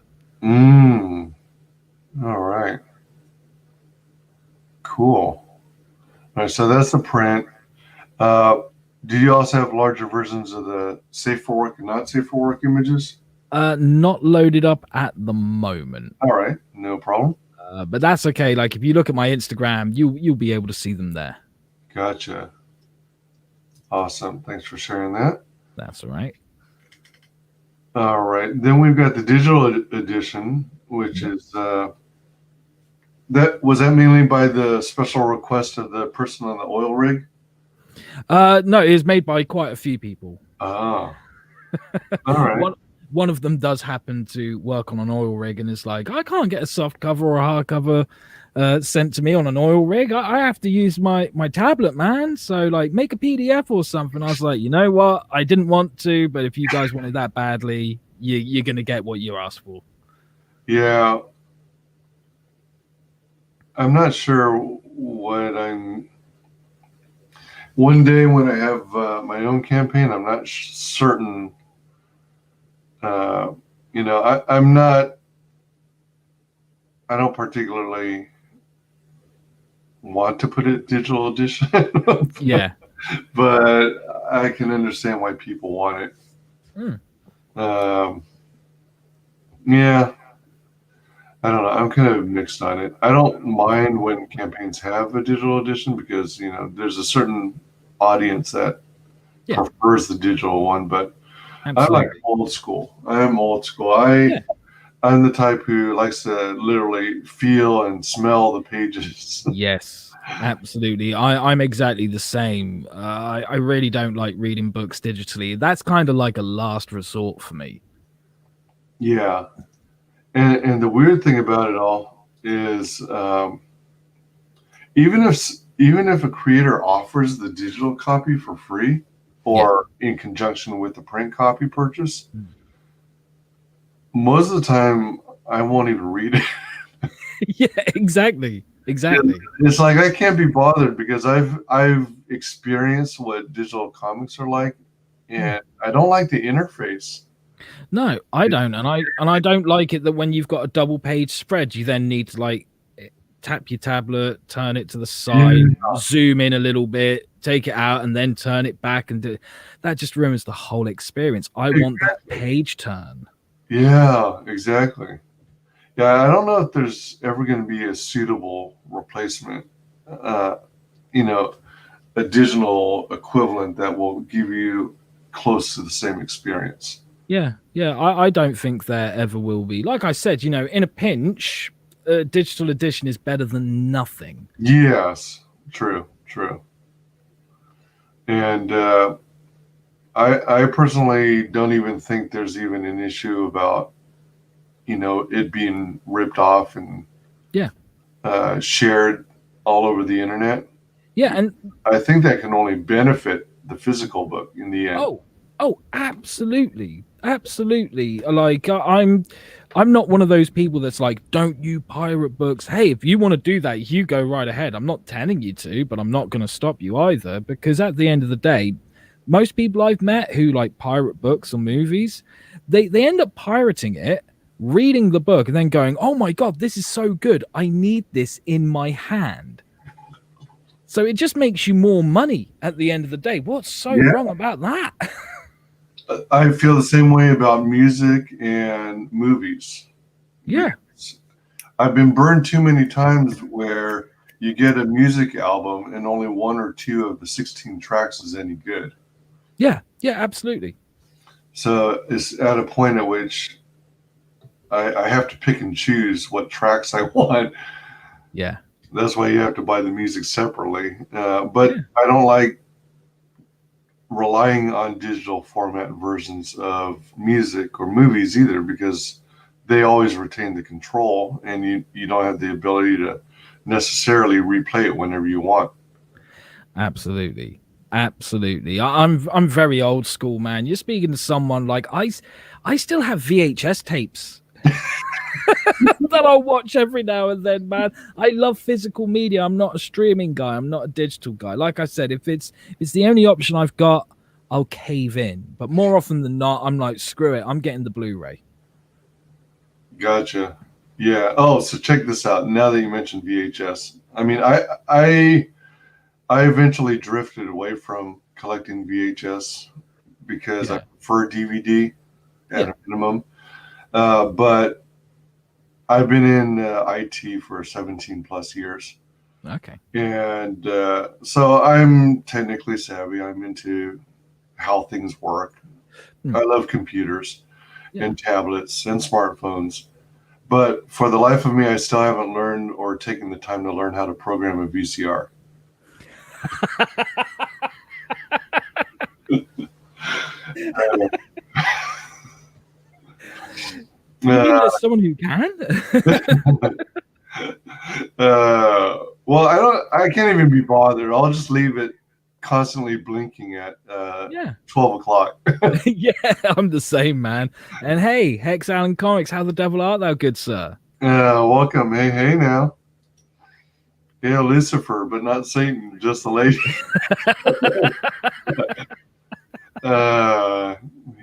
He's digging on the lady. If they pirate this comic book, they won't get credit in the back as a backer. That's true. That's a very good point. And that's a very good reason why you should back this book today. Hell yeah. Absolutely. Oh my gosh. What a trip. Yeah, so that's the digital edition. And that takes us to the softcover edition. Yes. What the frickin' the fruit? 27 USD. Seriously, for a 150 plus page book? Yep. That's a frickin' hell of a steal. Hell yeah, man. I'm a big believer in I need to give you as much bang for your buck as possible. That's a hell of a lot of bang. Hell yeah. Very little buck. Wow. And you're still going to be able to cover with the funds the cost of doing hardcover? Yep, absolutely. Dang. Speaking of which, let's jump over there real quick. How did, if you don't mind sharing, how did you come up with that particular fixed goal amount of 2,000 British pounds? Is it mostly the cost of printing? Is it like printing plus the whatever boxing you're going to use, boxing method, and the cost of the tubes for the posters? What is the breakdown on that, if you don't mind? Right. I don't mind sharing that whatsoever, man, whatsoever. Because one thing I really want to do when I ship the book out, you might not get this with the poster or the t-shirt, but the book, I am really hoping to do this.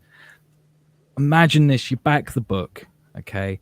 And a few months pass because I still need to finish the book. And you kind of forget that you've backed it. And then one day, the mailman or the delivery guy knocks on your door and he hands you this black box with a pentagram on it. And it's sealed with crime scene tape. Oh my gosh. Okay, like, first of all, you will probably be on a watch list. I do apologize. I will probably end up on a watch list because of it. And if I don't, someone's not doing their job. Oh, right. Crap. Because, like, this whole experience, every single part of it, it should be fun. Oh my gosh. So I basically figured out how much it would cost me to print up 100 soft covers and 50 hard covers, along with 10 t-shirts and all the other stuff. And I then took into account, okay, if I want to do that, I'm going to have to throw in a bit of extra money to get those boxes, to get the crime scene tape and all that, because that stuff's not going to be easy to find, let me tell you.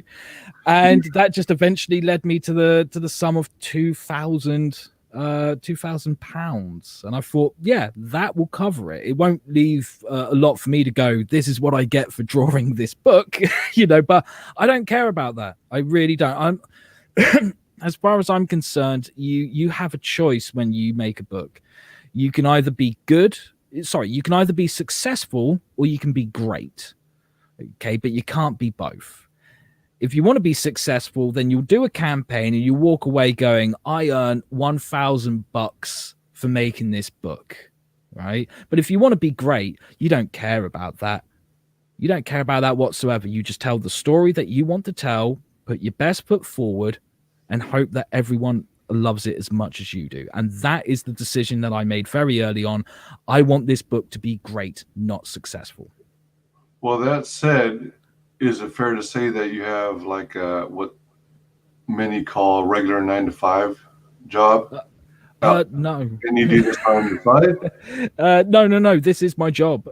Oh my God. Believe it or not, I write professionally. I do dabble with music still, not the heavy metal stuff anymore, though I do want to change that in the future at some point. It'd be nice to get back to that. But at the moment, I dabble with a genre of music called murder folk. So it's just me and a guitar singing some songs that make people go, "Oh, that's a bit dark," you know. And you know, occasionally I get hired to like write a magazine article or to write poetry or stuff like that. And you know, I have submitted to publishers and stuff before in the past. When it comes to comics, it hasn't always turned out great, but at the moment, I'm not going to say who and I'm not going to say which publishers, but I've already had people come to me saying, "This book looks great. We need you to submit it to this publisher ASAP." Are you referring to Lady Satan? Yes.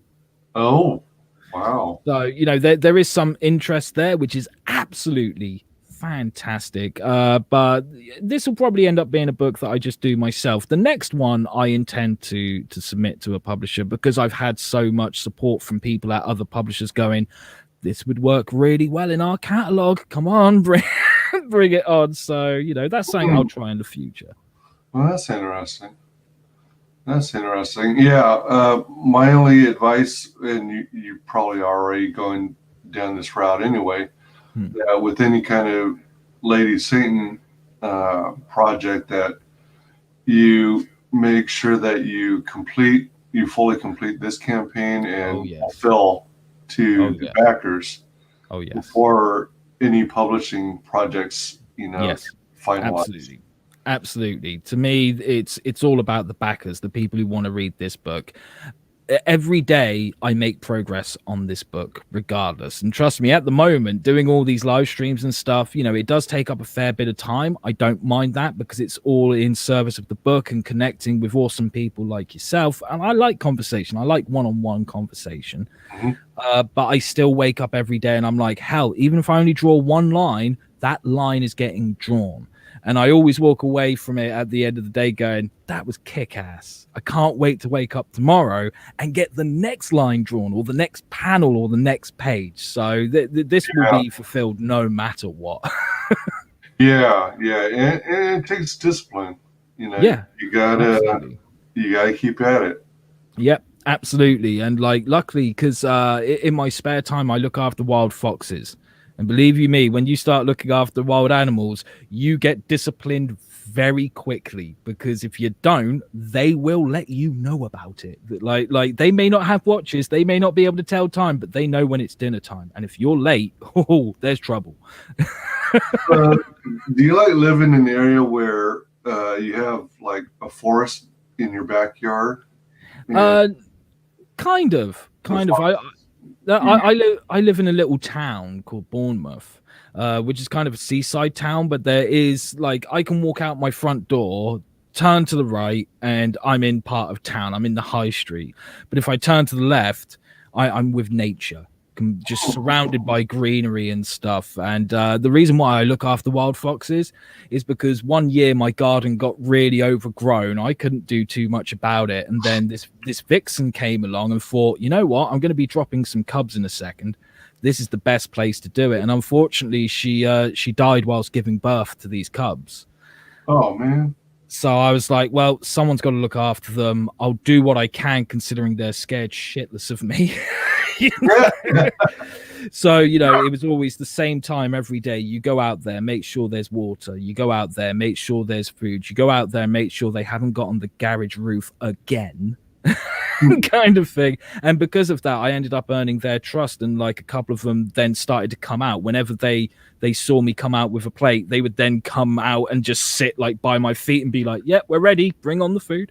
What do you feed them? Mostly meat. Like what? Raw cow or Cooked sausages. I try not to give them stuff like bacon because that's way too salty. Sometimes they like chicken. I'll use dog food with them, which they really like as well. Is that So right? Oh, wow. What a trip. You were describing the type of box you'd ideally like to ship in. Silver says, I'm going to get in trouble out here in Amish country. Eric McIntyre, I am getting in and out. Get jealous, you East Coast nerds. Hey, I've had in and out having been a California resident for most of my life. In and out, I think, I like it. It's good, but it's overhyped. Eric, if you're still around, let me know if you're grabbing anything from the secret menu. Like, are you getting yours animal style or what?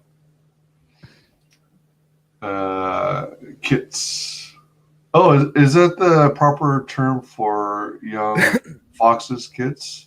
You can call them kits. Absolutely, but here in the UK we tend to more refer to them as cubs. I believe, I could be absolutely wrong here, but I believe that both names work just as well. Okay. Joe Frago lives in a smallish town too, and it's nice having the option to find places away from humans. Yeah. Yes, absolutely. I could not agree more. That's a fact. That's why I enjoy like national parks and parks in general. Just being able to wander around without necessarily finding another human. Yes, absolutely. I mean, there's been a couple of times that I've gone over to the US and, I've partaken in conventions and stuff. And I've always spent like an extra few days going, okay, I hear there's a national park around there. There's an animal reserve around here. I'm going to spend time there for a little bit. Silvar says, oh, wait, hold on. Eric, where else can you get 4 double doubles animal style with onion for $16? Sounds good to me, man. Yeah. I got to say, I'm hungry now. All right. Thanks a lot, Eric. Silvar says, we got Wawa here in Pennsylvania, so no need for In-N-Out. I'm not sure if I've even had Wawa yet. Let's see here. Yeah, so you broke down that. So in addition to streaming and promoting your book and actually working on your book, are you going to spend a portion of your time like visiting crime scenes and like snagging some of the tape? No, luckily I have found places that do sell the crime scene tape. It's just it's not cheap, unfortunately. Is it actually like packing tape specifically? Yeah, it should be. I mean, I've always got other options to look at just in case I'm wrong, but from what I've seen, it is like proper packing tape. It just happens to be yellow with the police do not cross thing on it, which I just think that's fun. I was going to make it that you would get that box, open it up, and then you would find an evidence bag, and inside the evidence bag would be the book, but the evidence bags are way too expensive. That goal would have then been like $5,000, and I thought that's fucking stupid. Don't do that. Oh, wow. Or maybe there's a cheap way to mimic an evidence bag. Yes, that is something that I thought about because the rabbi from another planet, God, love that guy. He's a blast. He is, isn't he, man? He said like, well, why don't you get them printed? And I was like, that is an interesting option. Let me look into that at some point. And then, of course, I haven't because I've been like, shit, the campaign's launched. Right, let's go. Aren't evidence bags kind of like giant Ziploc bags? Yeah, they certainly look that way from what I've seen. Yeah, I mean, if you can get those kinds of things printed, or maybe buy the dollar store brand of Ziploc bags of the largest size. Yeah, and then also, I guess it would have to be big enough to fit the soft cover and the hard cover. Yeah, it Uh, would. And um, but the thing is, like from some of the research that I've done, and I've spoken with some actual police officers and stuff. Depending on like what station you're with or what type of crime scene you're on, sometimes they use bags that have evidence already printed on them and stuff like that, and little parts that you can fill out like the details with like a Sharpie or something. But other ones, they are just clear Ziploc bags. They'll put the evidence in it, and then they'll get a sticker that has evidence written across the top of it, fit it out, and then just slap that on the bag. So that's always an option as well. I could always get like some of those stickers printed up and do that. That's what I was about to say. Like, if you go with, say, Sticker Mule as an option, I mean, there are others, but that's the one I keep hearing about in CG. They make custom packing tape. Oh, nice. You put whatever your design is or your logo, Yeah. and you might be able to mock up a crime scene packing tape through them. Yeah. And on the evidence bag, if you can find, clear bags that are big enough to accommodate what you want to put in it, Yeah. and then maybe use a Sticker Mule to print off labels, that say evidence on it or whatever. Yeah. And then you just slap them on the bags. Yeah. There are various options, and I will look into them. But obviously, my first goal is get the book done, because all this stuff doesn't matter if the book's not done. True. Yep. Yeah, priorities. Oh, absolutely.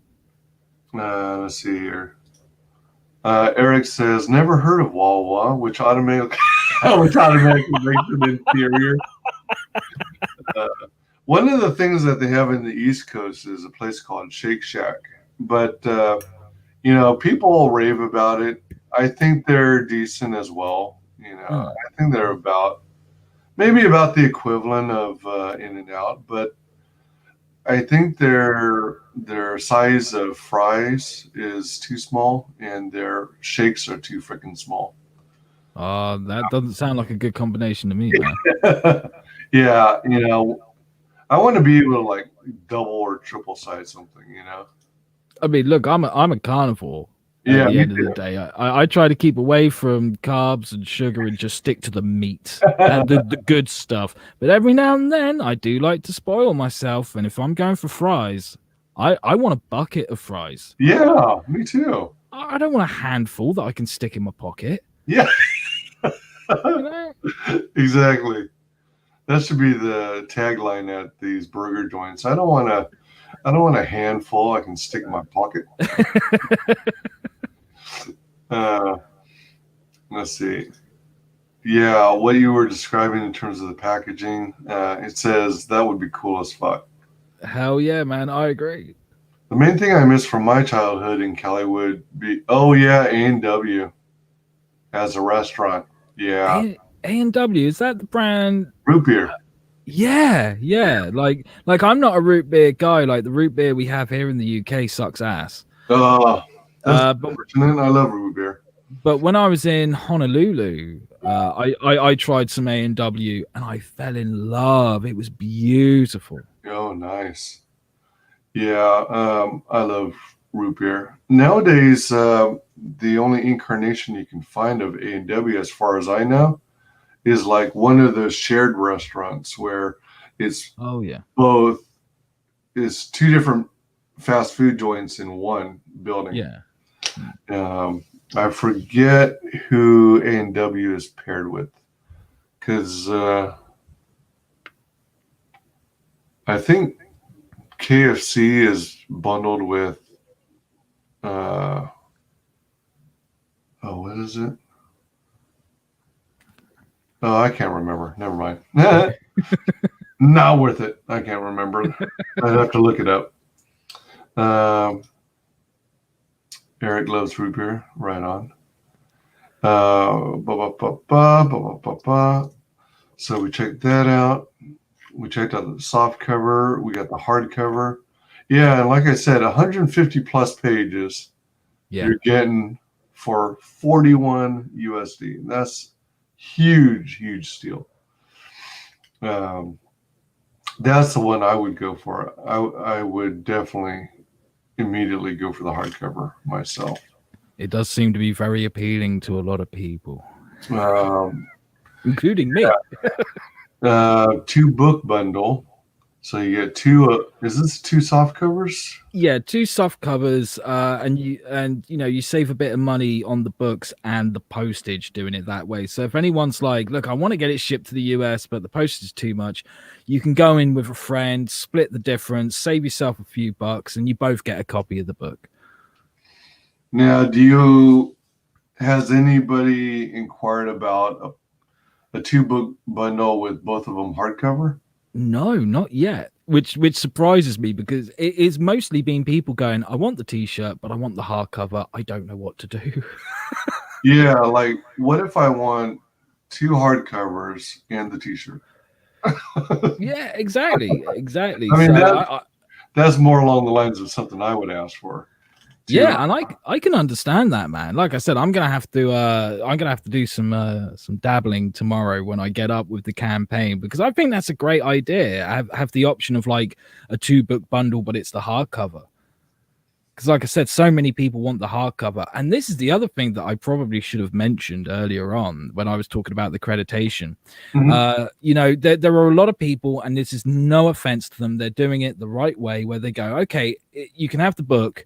You can have the signed book for an extra $5. With my campaign, every perk, you get the option. Do you want it signed or unsigned? And it costs you nothing. Okay. So when you go to back the tier, is there a drop-down menu that asks, do you want it signed or unsigned? Yep, there is indeed. And like I said, if you go for signed, it's not going to cost you any extra. Now, that's something I never quite grasped. Do people not like things signed because they want to just all the focus to be on the imagery on the front cover?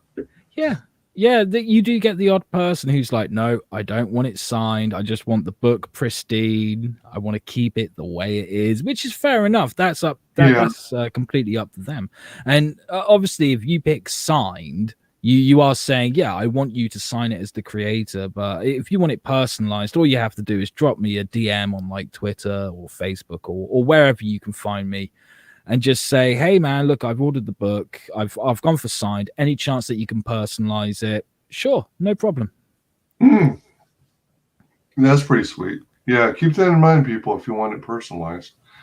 That also makes me wonder if those same people who don't want it signed on the front, if instead they want or prefer it be signed on the inside cover or something like that. Yeah, exactly. That's another option, So once again, if that's the case, just send me a private message, send me a DM, and I'll take care of it. I will make note of that and be like, yeah, sure, I'll sign it on the inside rather than on the cover for you. Silver says, I'm at the Pizza Hut. I'm at the Taco Bell. I'm at the combination of Pizza Hut and Taco Bell. That better be just a jingle and not your attempt to make me jealous or hungry like Eric does. Now, I'm trying to remember who helped Charlie's London set up her extras. Yeah, oh man, that's a great campaign. Like that literally just finished, and damn, does that book look good. Yeah, it's in demand, isn't it? Yeah, it's in demand at the moment. I think she ended up hitting it was something like 40K. Yeah. Which is absolutely incredible, and more power to her, because that book is something really special. The moment I had the chance, I was straight in there and I was like, I need to back this book right now. Oh yeah, heck yeah. See, look at that. 41.8 USD, 521 backers, and this is her very first campaign. Yeah. And it's a real boon for ComicsGate, and absolutely, especially for ComicsGate UK to have scored such a project, and it being officially authorized and licensed by the Chaplin Estate. Yes, absolutely. It's so freaking phenomenal. It's absolutely incredible, and the indie comic scene should be so proud of this book. Yeah. I mean, I thought it was cool when Richard C. Meyer, aka your boy Zach, Yeah. scored the deal with Sylvester Stallone. Yes, that was The amazing. Expendables Go to Hell. Yeah. That was a get, but yeah. this one, in a way, kind of exceeds that Yeah. because you got the estate itself back in this project, so it's got to be something really special.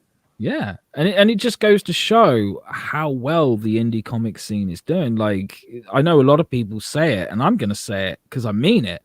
Indie comics is just, it's wiping the floor with the mainstream because the mainstream keep fucking up. They keep trying to pander to people who don't give a shit about comics. Yeah. They're pandering to people that are like, I'm jealous, I'm going to destroy this, I'm going to burn it down to the ground.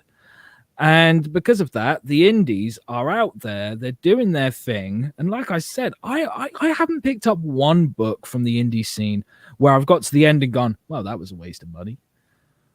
Not once has that happened. Every book is a fucking hit.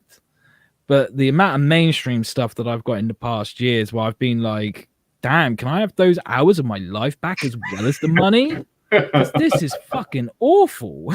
You know? Man, she's got so much talent behind this book. Yeah. All these awesome creators and everything. I Oh, love the art style too. Absolutely. And what kind of threw me for a loop is how good Charlie's London herself is. Yeah. This one is let me see, hold on. Oh, this is a Chaplin drawing done by Charlie's London. She actually she's an artist herself. Yeah. And there's 6 a.m. Comics. Yeah, so it's there's statistical zero. Yeah, always got time for that, man. Yeah, he's pretty chill. He's cool. Yeah, phenomenal artwork. Excuse me. I'm a big fan of highly detailed work as well as photorealism. Yes. But I do also enjoy, I enjoy a wide range of stuff, including, the campier stuff. Yeah. Excuse me. Yeah, so then this one is the book and t-shirt bundle. Yes. Which we touched on earlier as well. This gives you the soft cover, right? Yep, that's right. But as I mentioned before, it's not my fault if you accidentally get the hardcover instead of the soft cover. Because, I mean, I'm going to be pretty tired by that point. I'm going to be seeing things that aren't actually there. Mistakes are going to happen.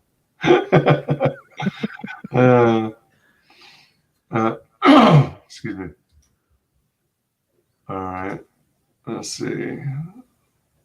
Yeah, I don't remember who specifically helped set her up with the extras, but I know like Statistical Zero created was it nearly 100 or just over 100 trading cards that'll be randomly given to backers, if I'm not mistaken.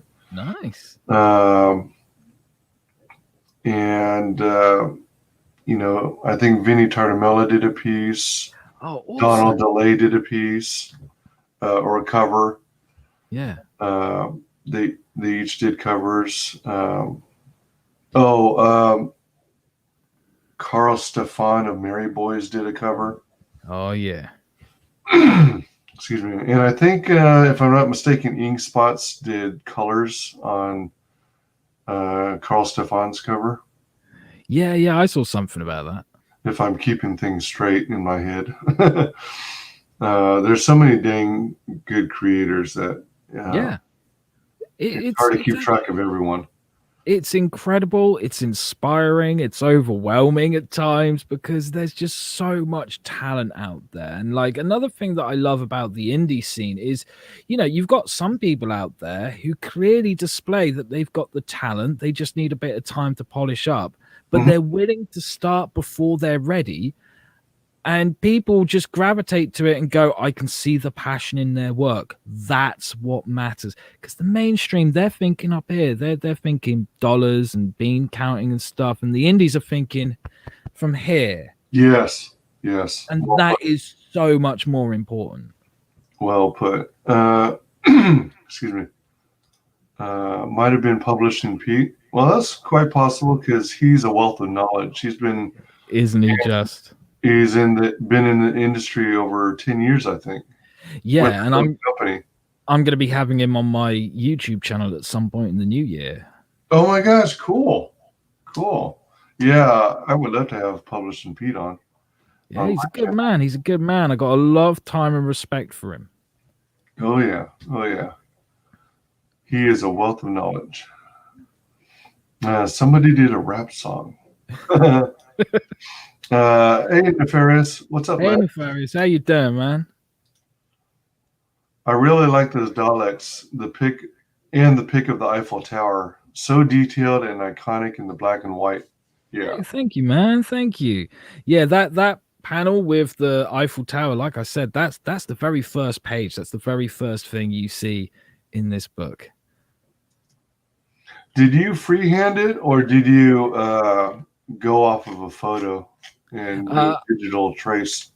I didn't do a digital trace. I did have reference, but I still went freehand with it. And let me tell you, like, that's a 2-panel page, right? That first panel with the Eiffel Tower, that took me 2.5 days just to do the Eiffel Tower. And then the other panel took me 2.5 hours.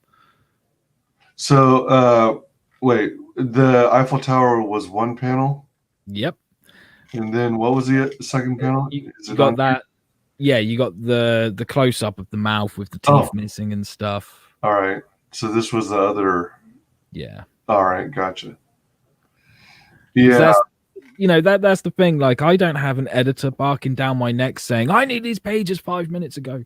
So I just let the panels and the pages take as long as they need to take. I don't want to put out a half-assed page whatsoever. This is my opportunity to say, this is the best I can give you right now, and I plan on improving. Yeah, that's hella sweet. I mean, I like to draw portraits. And I do pencils. Nice. And in order for me to do it to the quality level, I like it. Every portrait drawing literally takes 4 hours minimum. Yeah. And so I can kind of relate. And having taken French classes for 3 years and having for one of my projects constructed an Eiffel Tower with toothpicks and super glue. I know how time consuming working on anything related to the Eiffel Tower can be.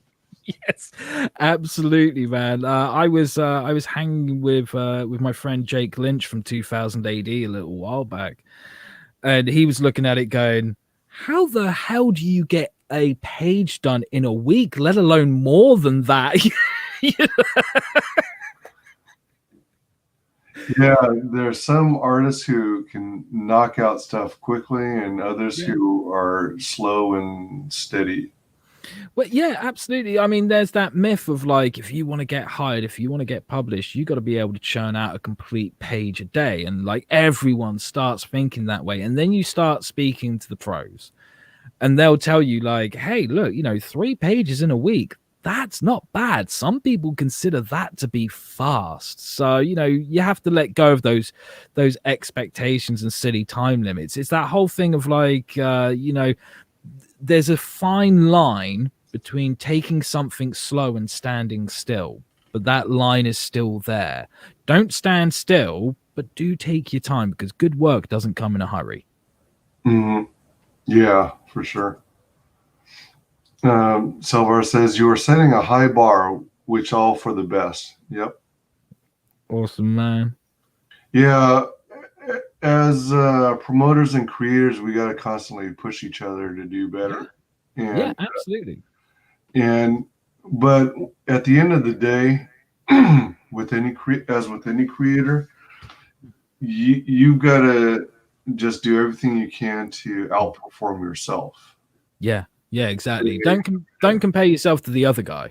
Yeah, because they've got fuck all to do with it. You've got to look at who you were the day before and go, how do I top that? Exactly. That's the right attitude. Absolutely. Everybody definitely back this book. It looks kick-ass, and it's going to be over 150 plus pages. Yep. There's both soft cover and hard covers available. Let's check out this trailer once more, and we'll wrap things up. Cool.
This time I remember to keep a close eye for the Merry Boys for Life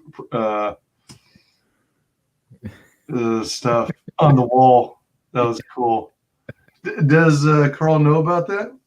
Yeah. I've also got like a little Easter egg in the graffiti for Only Death Can Save Us as well, which I told Russ about. And my main man, Marv, who's working on a book called The Sin Killer, there's a little tag to that in there. There's a little tag to people I know from my local pub.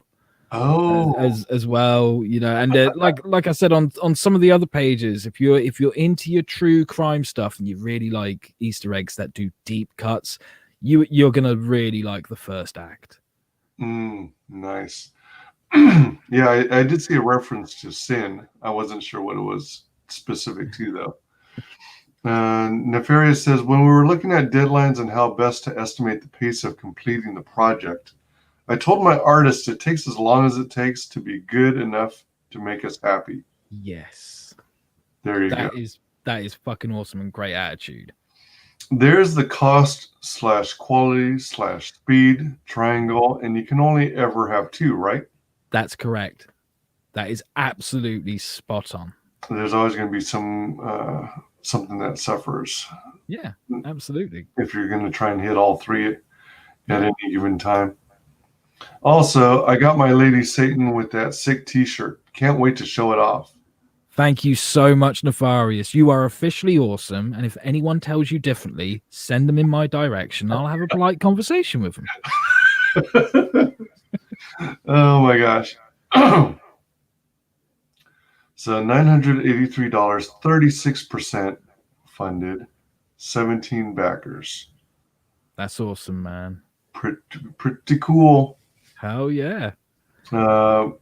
So you did the singing on this one of your band's songs when you guys were together. It's a song called Vulgar, and I did all the vocals on it.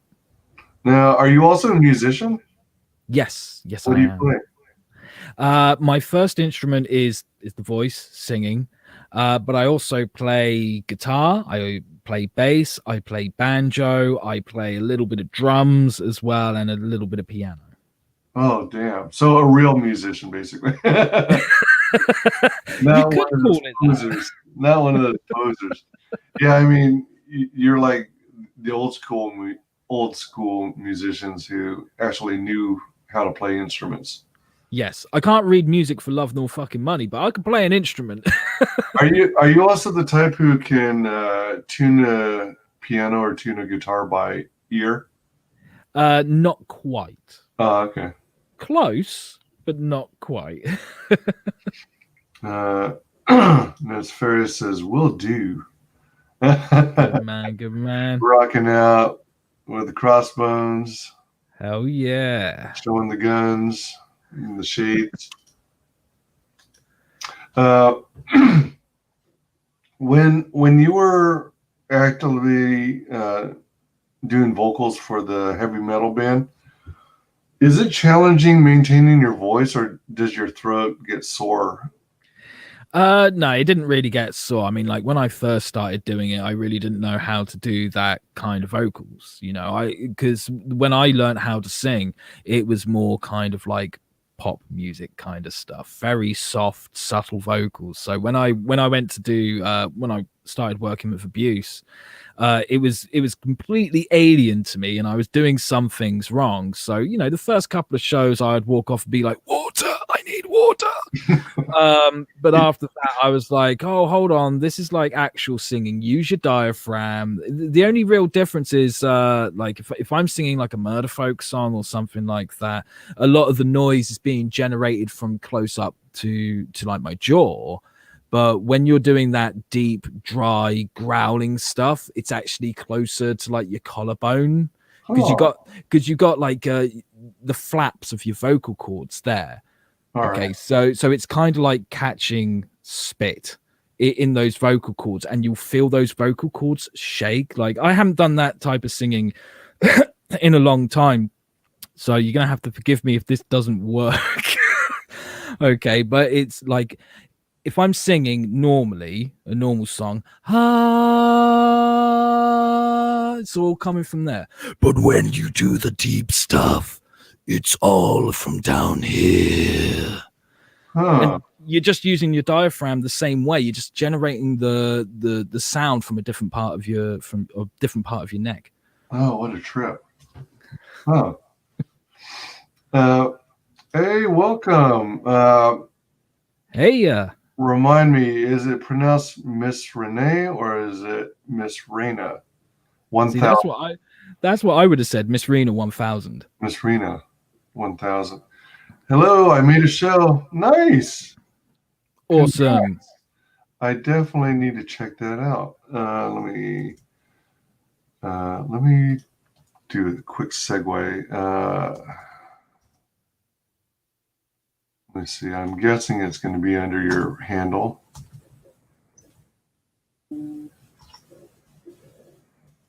Ah, yeah. 17. Nice. You can upload a video of yourself and send them to me. Example, auditioning, or post your opinions, and I can see what I think. Not like. Let me just check this out.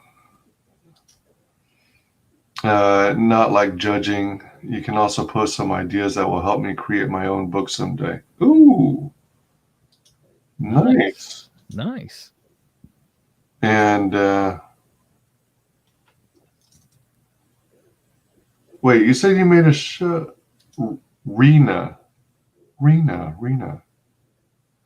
Miss Rena. No. Hey, I like the artwork in the avatar for Miss Rena. Yeah, it's awesome. It's totally beautiful. Cool. Yeah. So these are the playlists. So you said you created a video? Where is it? You made a show. Yeah. When you get a chance, Miss Rena.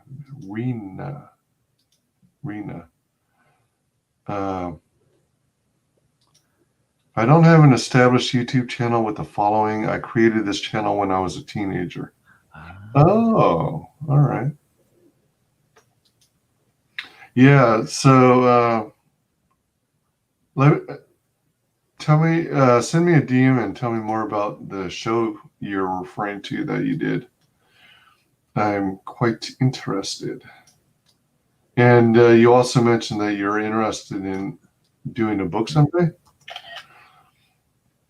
Definitely curious what your subject is going to be. Hell yeah, man. So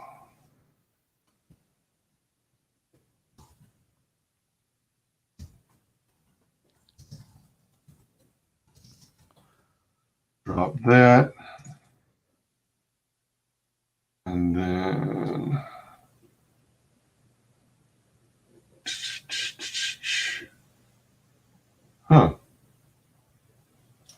where'd it go?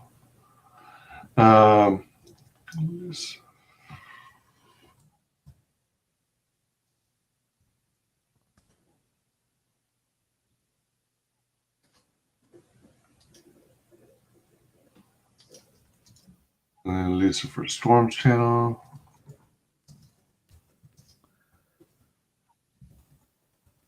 So check out these fine people.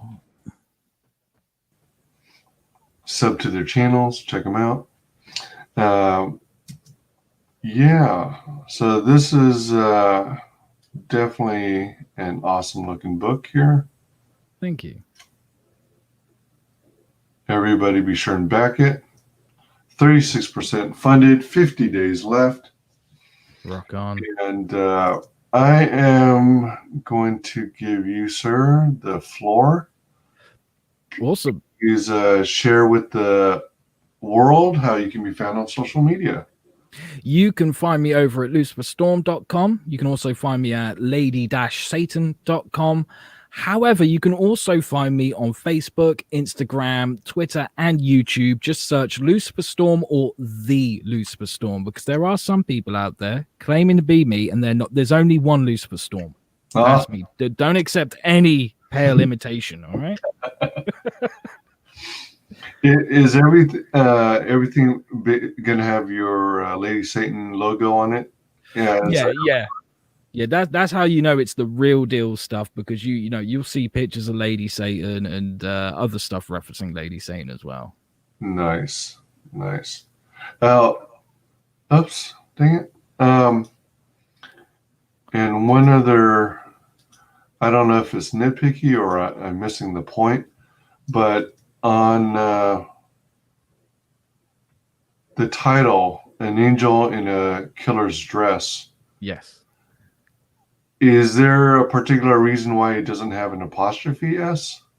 There is a reason, and a lot of people don't like it. When I took this to an English professor and said to them, like, does there need to be an apostrophe? They taught me something. They said, you know what, it's better to not have one than to have one. Because apparently it works both ways. You don't necessarily need the apostrophe, but in English grammar, when in doubt, leave it out. So he said leave it out. I left it out, and believe you me, I've had a few people say that's not correct, and it's like, well, it kind of it's that whole Hitchhiker's Guide to the Galaxy thing. Like, oh dear, should it be two H's? Should it be one H? Should it be two H's with like an apostrophe? Not an apostrophe. Oh my gosh, a hyphen in the middle. It's one of those things. It's the same like when you write a wolf in sheep's clothing, because technically an angel in a killer's dress is the reverse of that. Okay, it's the same thing. Sometimes it's okay to use the apostrophe, sometimes it isn't. But us English lot, when in doubt, leave it out. Gotcha. Okay, all right, interesting.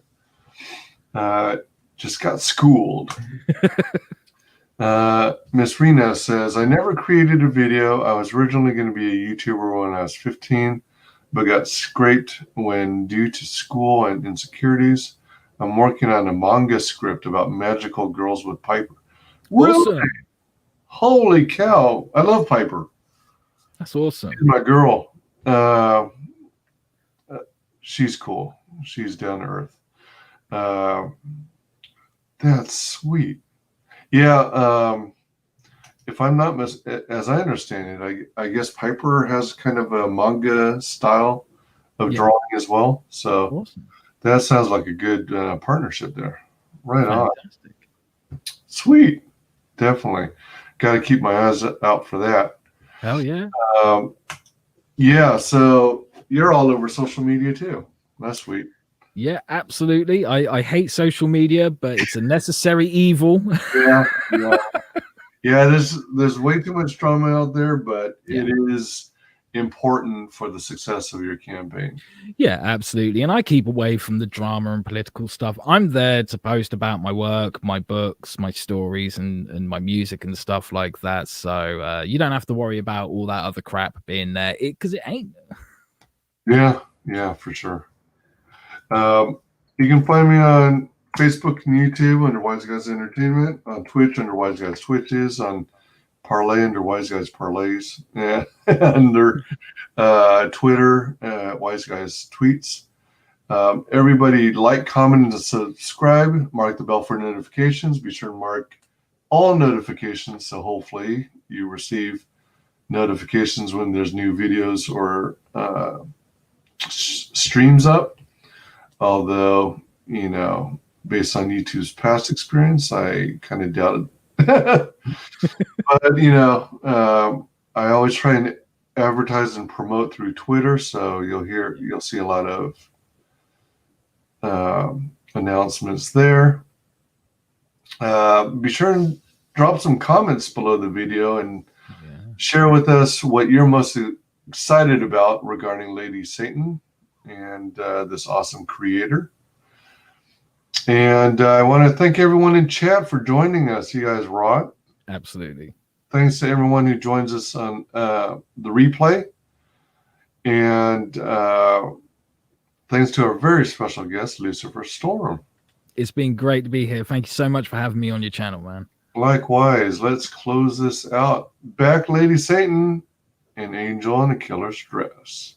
Final guest that is the only person below White Holiday in the ComicsGate phone book. It's my favorite failed clone of Peter Sameti. The YouTube sensation. How you doing, Connie? Welcome to the show.